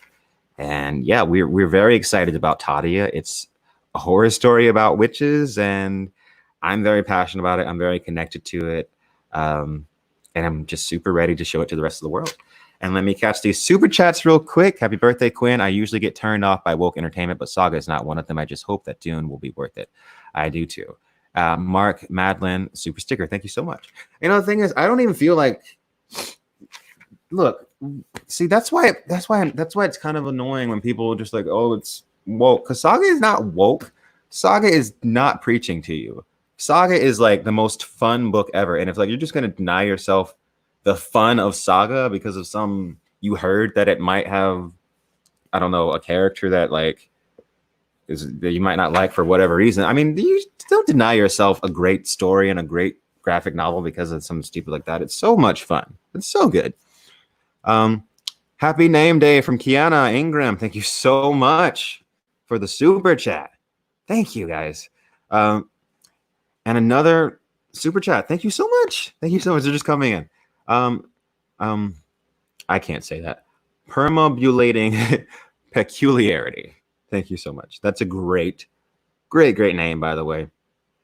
Happy birthday. Paul Atreides could be considered a hero in the classical sense of an extraordinary walking atrocity machine. I'm not familiar with hero in that sense. So yeah, but interesting though. Thank you for your super chat. And that's very fascinating. The classical sense of an extraordinary walking atrocity machine. Interesting. Interesting. It's an interesting turn of phrase that I'm not quite familiar with. Oh, wow. Okay, look. I just got another PayPal from like one of you awesome people out there, because you guys are just like loving me today for some reason. It's my birthday, I guess. And when it's, oh my God. I'm sorry, I'm so flustered because I'm just like, I wasn't expecting this really. I was not expecting this. I thought I was just gonna like, let's stream and like show books. And you guys are showering me with the love. And it's just like, kind of like overwhelming and just like awesome and just amazing. But yeah. So I got a PayPal from Michael. Says the whiskey. See, look, me mispronouncing your name is a part of the charm of like giving me money and super chatting me and sending me a PayPal. That's part of the charm, right? Because I can't say these. I can't say these. I'm so bad. Like, look. So you guys remember my Ultimate Guide to Dune episode 1, right? It was like at that. I had never listened to the audiobooks. I had never really heard anyone like really talk about Dune in like a tremendous amount of depth when I read that. It was all me reading research. So I was saying all types of stuff. I was like saying the Keysats Haderach and a lot of really weird pronunciation. So I'm really sorry. I'm not good at sounding stuff out phonetically, really. I read and I'm not so good at saying it out sometimes. But thank you so much Michael C, for your $20 super chat. I mean, not super chat, but PayPal donation. Thank you guys so much for the birthday gifts. It's amazing. It's amazing, amazing, amazing. I heard Lucas was also inspired by Seven Swordsmen. Is that George Lucas? Is that George Lucas? And Star Wars? I'm not like the Star Wars guy. You can't ask me questions about Star Wars because I don't know. Like, I've seen some Star Wars stuff, but most of it, I've just always been kind of meh on Star Wars. I've always been kind of just like whatever. Because I think that comes from me like reading a lot of sci-fi. And just like I've always read a good amount of sci-fi. I think Dune. After I read Dune, I started reading a lot more of the classic sci-fi, but I was familiar with the sci-fi genre. I'd read a lot of the sci-fi genre before then, right? So Star Wars was never like super appealing to me because I always felt like it's just like sci-fi for the mainstream, right? It's just like it's not really that deep. It's not really, I don't know. So it's just not my thing, and I don't knock anybody that loves Star Wars. I mean, they're fun. I definitely had fun watching those movies. I saw the Force Awakens. I saw that one in theater by myself because I just wanted to see it because I remember there was so much promotion when that was first happening. It was like Star Wars you couldn't go anywhere without seeing Star Wars promotion. So I was like, you know what I'll do? I'll watch A New Hope, and so I watched A New Hope, and then I went to the theater to see The Force Awakens, and I was like, well, first I was like, wow, that was like the same movie, and then except like updated like 30 years later or something. But then mainly what I thought was just like a lot of fun, lots and lots of fun, just not super deep. And that's just how I've always felt about Star Wars. And I did watch Rogue One. By the way, Rogue One, I feel like was probably the best out of all of the ones that I saw, pretty much out of the modern ones. Definitely. I really like the Rogue because the Rogue One was the most different one, right? I felt like that one deviated from like the formula that was very obvious, especially in like Force Awakens and A New Hope. It was just like hero's journey, hit all the beats, whatever. But the Rogue One was like, whoa, that was actually kind of different, and I didn't see that coming. And then I also saw the Last Jedi one. I think that's the one where it's just like they're just chasing in a ship the entire time. It's just literally just like we're just running from these guys. That one was just like whatever. I was dating someone at the time that was really into it, so I ended up seeing it twice because I watched it I went to see it with my buddy for his birthday, and the person I was dating also wanted to see it, so I saw it twice, and both times, and it was really hard to watch the second time. I was like, I don't want to, no, but whatever. And I didn't see the new one, so I don't know. And I didn't see Mandalorian, so I'm just not doesn't really appeal to me like it does to a lot of other people. But if it does, then it's not my deal. But yeah, let's talk about another. This is another one of my oversized books. Low, and I think I've talked about this one before. So Low is another sci-fi one. So basically, Earth is too hot. I forget exactly what the deal is with Earth, but Earth is like scorched, too hot, radioactive. So everyone's like underwater in these dome cities. But the thing about the dome cities is that like the filtration in these cities is like messing up, and it's like getting worse and worse and worse and worse. And so eventually it's dying basically, and the people are dying, and they know they're dying. And it's like basically a global warming metaphor kind of, I guess. But everyone's just kind of accepted it, right? So they're all just like taking drugs and like going off to like different places and just there's this weird drug. I think it's called the White or something like that. A weird drug they taste that makes everything better and makes them imagine that there's somewhere like you'll be in the real world, but you'll be seeing it like way better and everything will be awesome. So it just makes them walk around like thinking everything's awesome. So you have this main character who's like, actually everything sucks and we need to figure out how to get out of here. And so she's like, the first volume, the first little book in it is called The Delirium of Hope, because she is so hopeful almost to a fault. And it's like, oh, the delirium of hope. She's falling into the delirium of hope, basically. And it's like, I guess the plot is she gets a signal from somewhere, from the beacon on Earth, which was supposed to watch for new planets, basically. So they could eventually one day go find a new planet, I think. I think that's the deal. It's been a while since I've actually read it. But basically, she goes to the government. She's like, "We got to go up." It's like, but they're like, "Whatever. No, we're not doing this. Go. Like, you can go if you want, but we're just gonna screw off here and die." So basically, she goes and she takes her. She goes off with her son and her family. I forget exactly what happens, but yeah, this quest to the surface, and then at the end of this one particularly, she finally gets to the surface, and then the ending is just. It gets so wild. This is a really good one, though. This is another one that's like exciting, deep, epic, and just beautifully drawn. I say beautifully drawn as I open up to a page that's totally blank. But yeah, totally. I want to see let me find a really good page to give you, because it's done.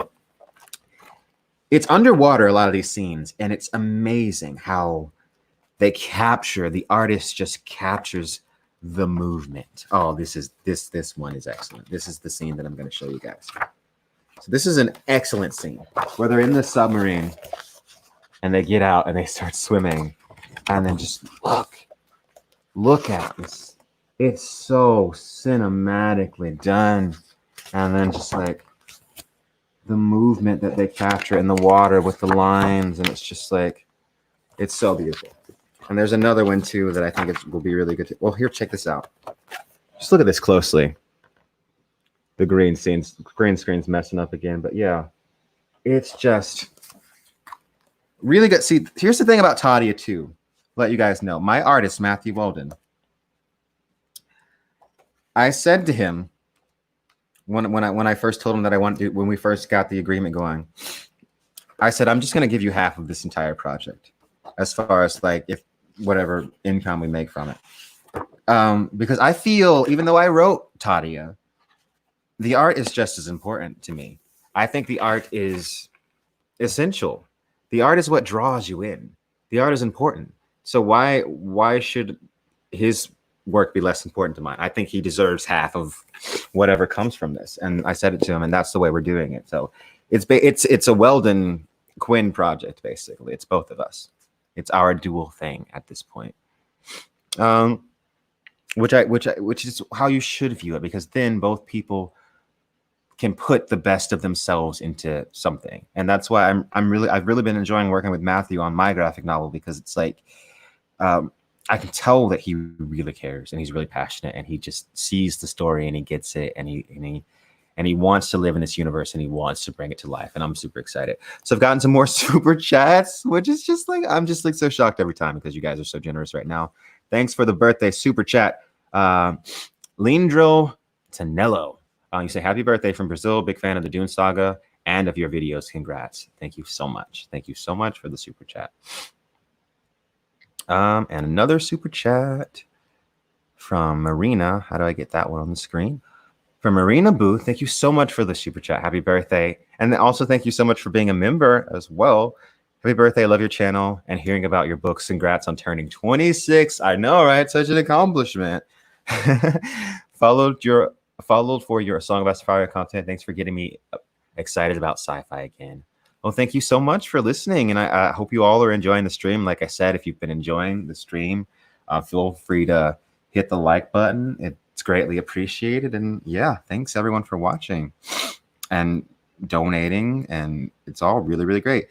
And another PayPal donation just came in. Thank you so much thank you so much, Daniel in Cremona, Daniel in Cremona, for your $15 PayPal donation. Thank you so much. You guys are amazing. You guys are amazing. So like I said, guys, I mean, if you're going to donate to me, like it's awesome to do the super chats, but YouTube does take 30% of that. So if you want more of it to go directly to me, PayPal is like the best way to do it. And just so you guys know. All right. When you think for the Dune trailer, Quinn's ideas? Well, look, that's the thing. I talked about this in my new Dune news video. If you haven't seen this, the trailer, they might be just waiting on the trailer because they might be pushing the movie back, which is like really scary. And I don't want them to do that. But then if they have to, then it's like what they have to do, because it's like, what are you going to do? Like release the movie and have nobody go see it, or just wait and then just wait till a time where people can actually go to theaters and see the movie. So the movie's supposed to be December 18th, so we'll see if they wait, but I'm hoping that we can get a lot more of this resolved and that we can be able to maybe go see the movie by December 18th. I don't know. I would love to, but if we can't, then we can't. And yeah, but at least I'm hoping for a teaser trailer within like the next few weeks. I mean, June is coming, right? Dune rhymes with June. Right, that's the degree of speculation that we're at now. Dune rhymes with June, so therefore the Dune trailer is coming out in June. We just don't know. We just really, really don't know. Okay, so another super chat from Operator Hoot. Have you ever read David Gimmel's Rigante series? It is set in a similar world as our own, back in equivalent Roman times. I have not, but I'll definitely put that on my list of stuff to read. I'll be right back, guys. Entertain yourselves. I gotta go run and get my charger.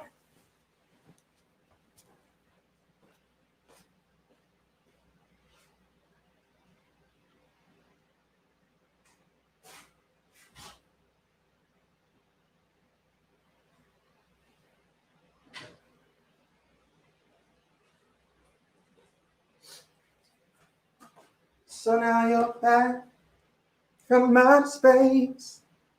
I just awoke to find you here with that sad look upon your face. Should have changed that stupid lock. Should have made you leave your key. If I'd known for just 1 second you'd be back to bother me. Okay, plugging the phone up so my phone doesn't go dead during the stream. And yeah, we are back. We are back, guys. All right, so we are having a lot of fun here. And another PayPal just came in. Thank you so much. You guys are killing it with the PayPal donations. Thank you guys so much. Like I said, that's the best way to get a donation to me. So thank you so much, Cami Slotkin, for your $20 PayPal donation. It is greatly appreciated, guys. You have no idea how much it's greatly appreciated. It's just like so happy. You guys are making my birthday great. Like, what can I say? You guys really, really, really are.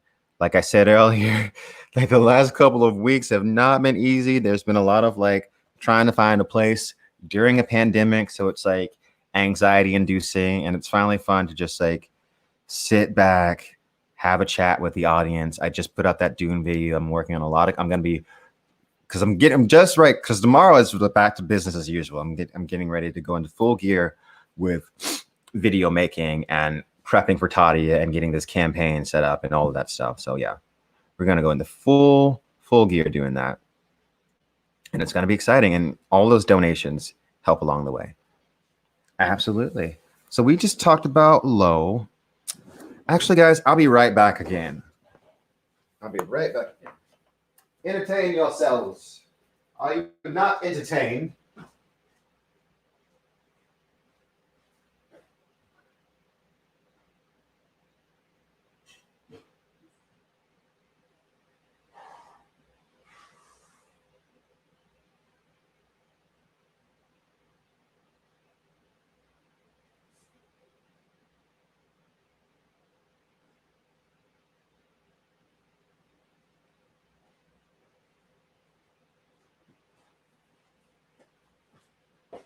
I'm back. Guess who's back? Back again. Guess who's back again?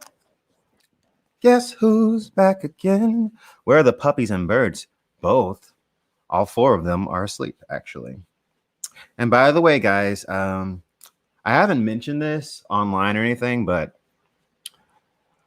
I did move to California recently, and we did have something tragic happen. As you guys know, I had my pet ball python, Nagini, for about 5 years, and she didn't make the journey across the country, and it was really sad. She just couldn't handle it. It was a long journey. It got really cold at some point, and yeah, she just kind of gave out, and it was really sad. But it's it's super sad. But yeah, rest in peace, Nagini, my little snake baby. So yeah, moving on to, I picked up some other stuff here. This is something I just got this. I was at a yeah, it's really sad, guys. I know. But yeah. So I just got this this Nora Roberts book, Year One. I was wondering about this one. So I just start. I'm literally just a few chapters into it. So it's like definitely getting Stephen King stand the vibes now.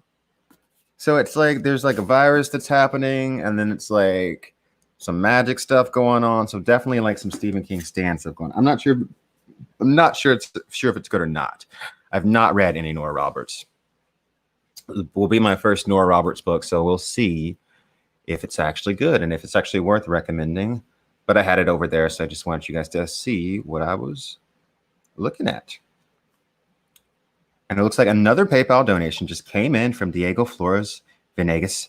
Thank you so much for your $20 PayPal donation. It is greatly appreciated, guys. Thank you so much. Thank you so much. Great birthday. You guys really have made this birthday special, and it's been really exciting. Because like here's the thing about being a nerd that reads a lot and has always read a lot is that I always have a book to talk about. Like I can always like just sit down and talk about books. But here's the thing, a lot of times, which I have to realize too, that it's like when you've read a book and someone else hasn't read a book, it's kind of tedious and annoying for the other person sometimes when you're just going on and on and on and on and on about this book that you love so much that they haven't read because they don't know if the book's good. They don't know these characters. They don't know what you're referencing. So it's like I kind of have to like watch myself too because I like to talk my friends to death about books that I'm reading, and I have to realize, oh, maybe not everyone's like prepared to hear this all the time. But like, thing about having a YouTube channel is that I can go on any time and just be like, random ass book. There's a random book I read. Let me talk about it for like going on 3 hours. Talk about all these random books I got just laying around here. So what I got here, this is Hyperion. I talked about this a few minutes ago when someone asked if there was anything that I thought was directly inspired by Dune. This is absolutely one of those that is directly inspired by Dune, in my opinion. So Hyperion is it's basically a sci-fi retelling of the Canterbury Tales. That's how the first book reads. You've got these pilgrims on a ship. They're on a journey, and you're hearing about their stories. And so that's what's going on. But it all connects into a greater story about what's happening on this wasteland planet, this single planet of Hyperion, where there's Hyperion is a very special planet. It's a wasteland. I can't remember exactly what the deal is. I think at the beginning of Hyperion, they're just now setting it up so Hyperion is gonna get one. I don't remember exactly what happened. Someone might remember this. Hyperion doesn't have one of those like teleporter things that a lot of the connected worlds have. That's why it like takes a long time to get back and forth from Hyperion, I think, or something like that. I forget exactly what the deal is. But basically, like, there's weird wibbly wobbly stuff going on the planet Hyperion. There's the time tombs, which came from the future and were sent back in time and are still moving back in time. It's weird, man. And there's also the Shrike. And the Shrike is this killing force. And I've done a video on the Farcaster network. That's what it is, Stephen.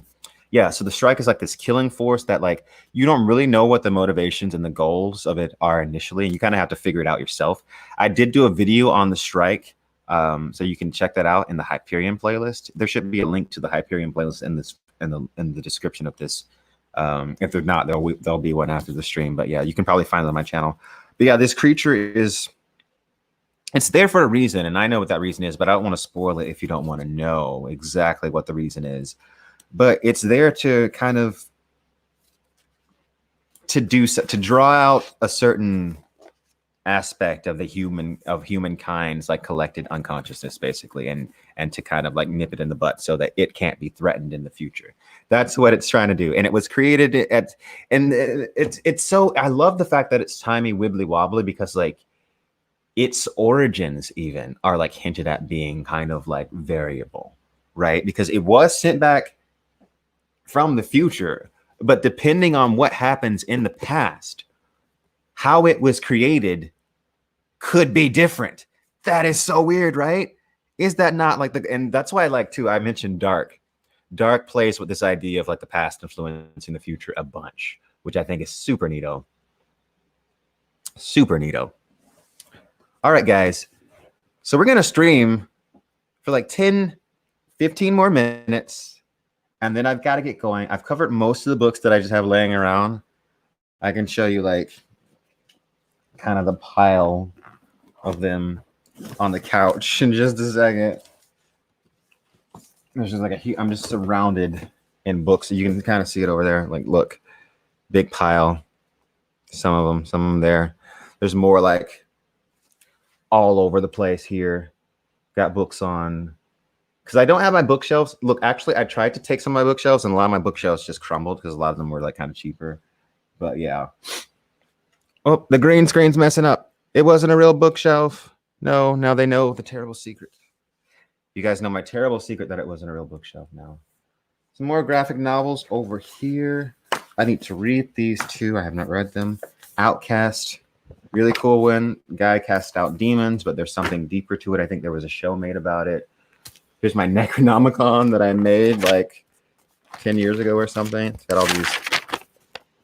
Not even a Necronomicon. I used it as a Necronomicon in the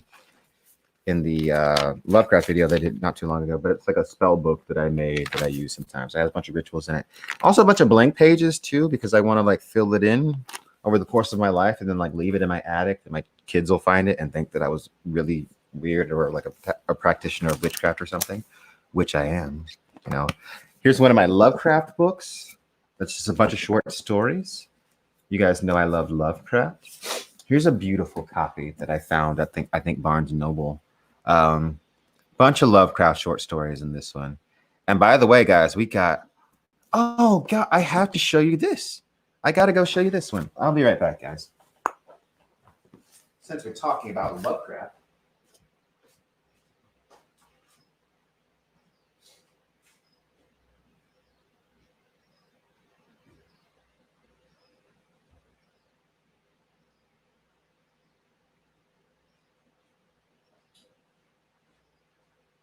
So, guys, since we're talking about Lovecraft, we have to talk about Behringer's Call of Cthulhu illustrated book. Right now, this will feature prominently in my Cthulhu video that I'm working on, it's going to be epic.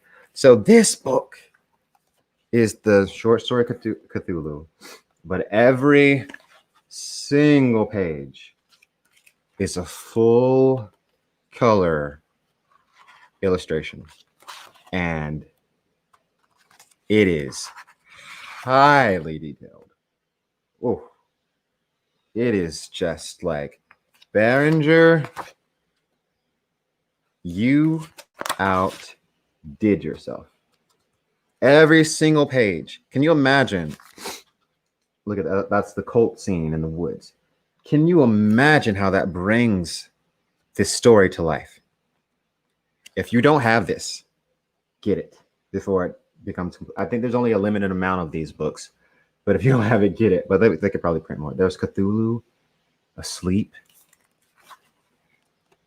Just look at this. And this is the full short story just in this huge book with these huge full-size illustrations. Just absolutely. I want to show you all of these because it's a short story, so it's not like super long. Look at this.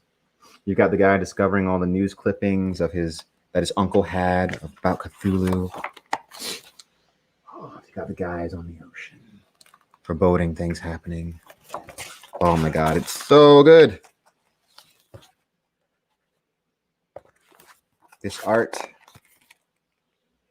And I really want to get to a particular page, and then you guys are going to be blown away by this. Rocky Ocean. Look at it. There it is. Raleigh has risen to the surface. Such an epic scene in the book Cthulhu. There we go. More of the city, Raleigh, Cthulhu City. You've got the guys exploring the city. Like, what is this weird city? Cthulhu, what is this? Yeah. So if you don't know, in the Call of Cthulhu, basically they stumble upon the city and accidentally awaken Cthulhu. his city is risen out of the ocean. And you see, there he is coming up. See his hand right there. Gargantuan. Look at how small they are. You see those little people, and you see his giant hand. Wow. The scale that's captured, because you've never seen it like this. You've never read Cthulhu like this, and you can read that short story and imagine it, but then seeing it drawn here and to see how big he is and to see how terrifying that would be to be in the ocean, and then he comes up and he's, oh my goodness, look at this. Look at this. Look at their little ship. Look at their little tiny ship against Cthulhu. So yeah, Berenger. Oh no, blacklist you, Mike. No, it's Berenger. It's let me find his full name. The art is Francois Berenger. So that's who did the art. And he's just, as you can see, on another level. Just every single page is a full page illustration. Every single page. It's just from beginning to end.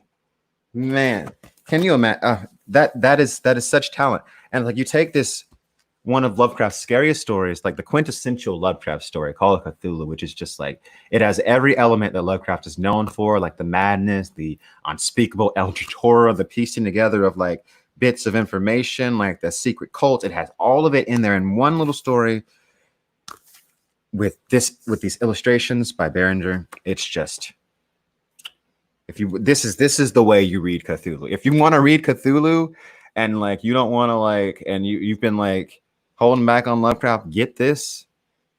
And apparently he's doing Mountains of Madness too. So it's like, I'm ready.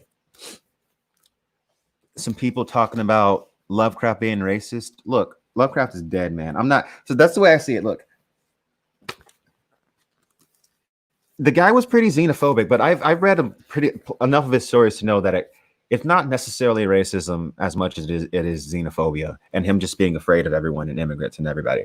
But yeah, it does suck, and whatever, he's dead. It's not like you're giving him money by buying his book. That's the way I see it. You're not, and the books are really scary and they're good books. And I don't read Lovecraft and then come out of it feeling like it was like a diatribe against like for white supremacy, right? There's nothing in Lovecraft that's like white people are superior. There's not, that doesn't exist. So it's no. It doesn't matter to me. He's dead. I'm not giving him money. And then also Berenger is a fantastic artist that should be supported. So thank you so much for your super chat, Pat Riley. If Dune can't release on schedule, do you think they'll delay it or put it on HBO Max and then in theaters later? HBO Max needs new originals and it would help for the promotion. Okay. That is an idea that I think could potentially work, releasing it digitally. Because look, people watch stuff digitally like Game of Thrones.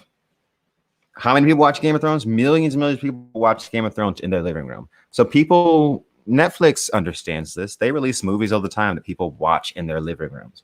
So I think that is a potential like back plan for sure to release it digitally. So we were talking about Lovecraft. So I also have, oh yeah, since we were talking about graphic novels too, I have a Lovecraft graphic novel adaptation, which is super, super awesome. So it's got 4 stories in here. I think, let's see which 4 they are. The art in here is so-so.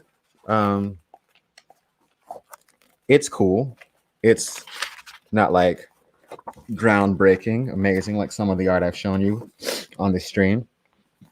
But if you want to read Lovecraft and you want like an easier read that doesn't have some of that, like cuts out, because Lovecraft is like kind of like does some tedious descripting things that might be harder to read for some people. So if you want like something that just cuts through that and gives you some good stories, this graphic novel by Coolbard is the artist, is really good. And let me show you exactly what stories are in here before I forget.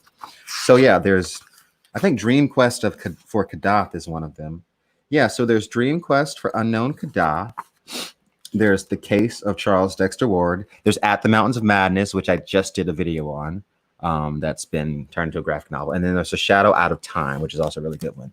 So there's 4 graphic novels in here, all Lovecraft. And I recommend this to anybody that wants graphic novels and wants to read Lovecraft and maybe hasn't. So yeah, definitely for Lovecraft, pick up that Berenger Cthulhu book. And if you want like a graphic novel version that's easy to read for some stories, this Coolbard Lovecraft graphic novel adaptation is pretty dang good. Oh yeah, Ilium. Here's another one. So Dan Simmons, I told you, did Hyperion. This is another one from Dan Simmons called Ilium. It's a really weird take on like the Greek gods. It's really good though. I like it a lot. Also Dan Simmons, I hope I didn't like underplay him earlier because he is like a deep dude.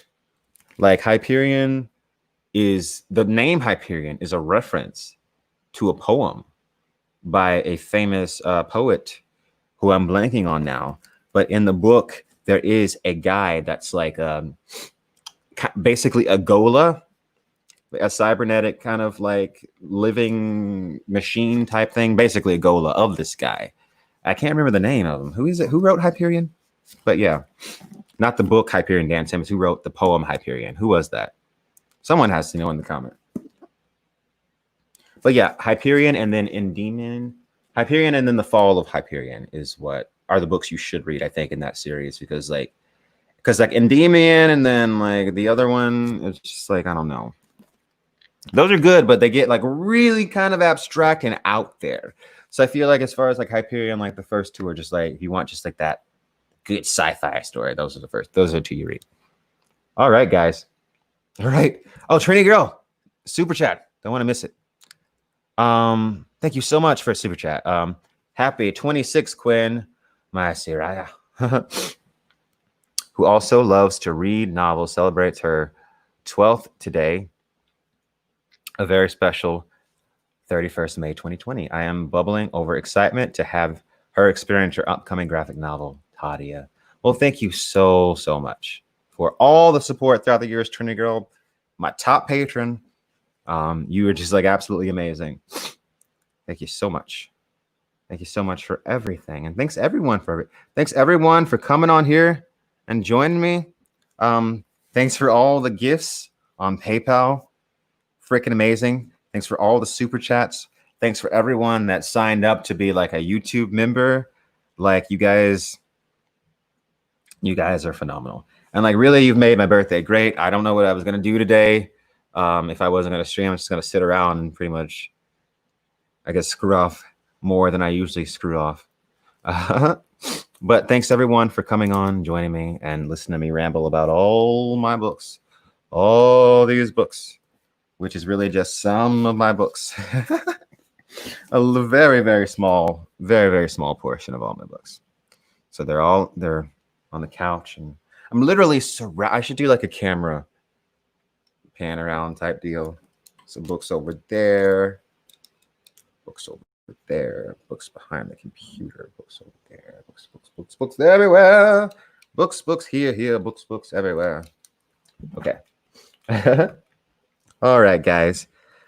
So if you guys got anything else you want to say, you guys want to give me any more super chats, throw me any more PayPal things, now is the time. If you want me to acknowledge you on the stream. Otherwise, we're just about ready to wrap things up because I think I got to go eat pretty soon because I'm starting to get a little bit hungry. Happy birthday. Looking forward to the graphic novel. Thank you so much. And as I said, everyone, Tadia coming out at the end of next month. I'm super excited for it. I can't wait to show it to you guys. You can get some sneak peeks if you click on the community page on my YouTube channel. There's like the colored first page that's up now, and there's like some sketches. Yeah, but like I said, I am so thankful that I have such amazing artists to work with. And I'm so it's amazing that I got a colorist that's literally just been published in Image Comic. I can't even like express how great that is. And then Matthew Alden is just phenomenal. I just feel really blessed to be able to do this, to be able to release this comic, to have this YouTube channel, to have people listen to me. And it's just like, thanks guys. What else can I say? It's been so much fun, and I hope you all have a fantastic day. And if it's somebody else's birthday out there, happy birthday. And just happy birthday to all my fellow Geminis, by the way. Even though I'm not super big on the astrology stuff, but happy birthday to all of my fellow Geminis. And thanks everyone for joining me. Peace, guys.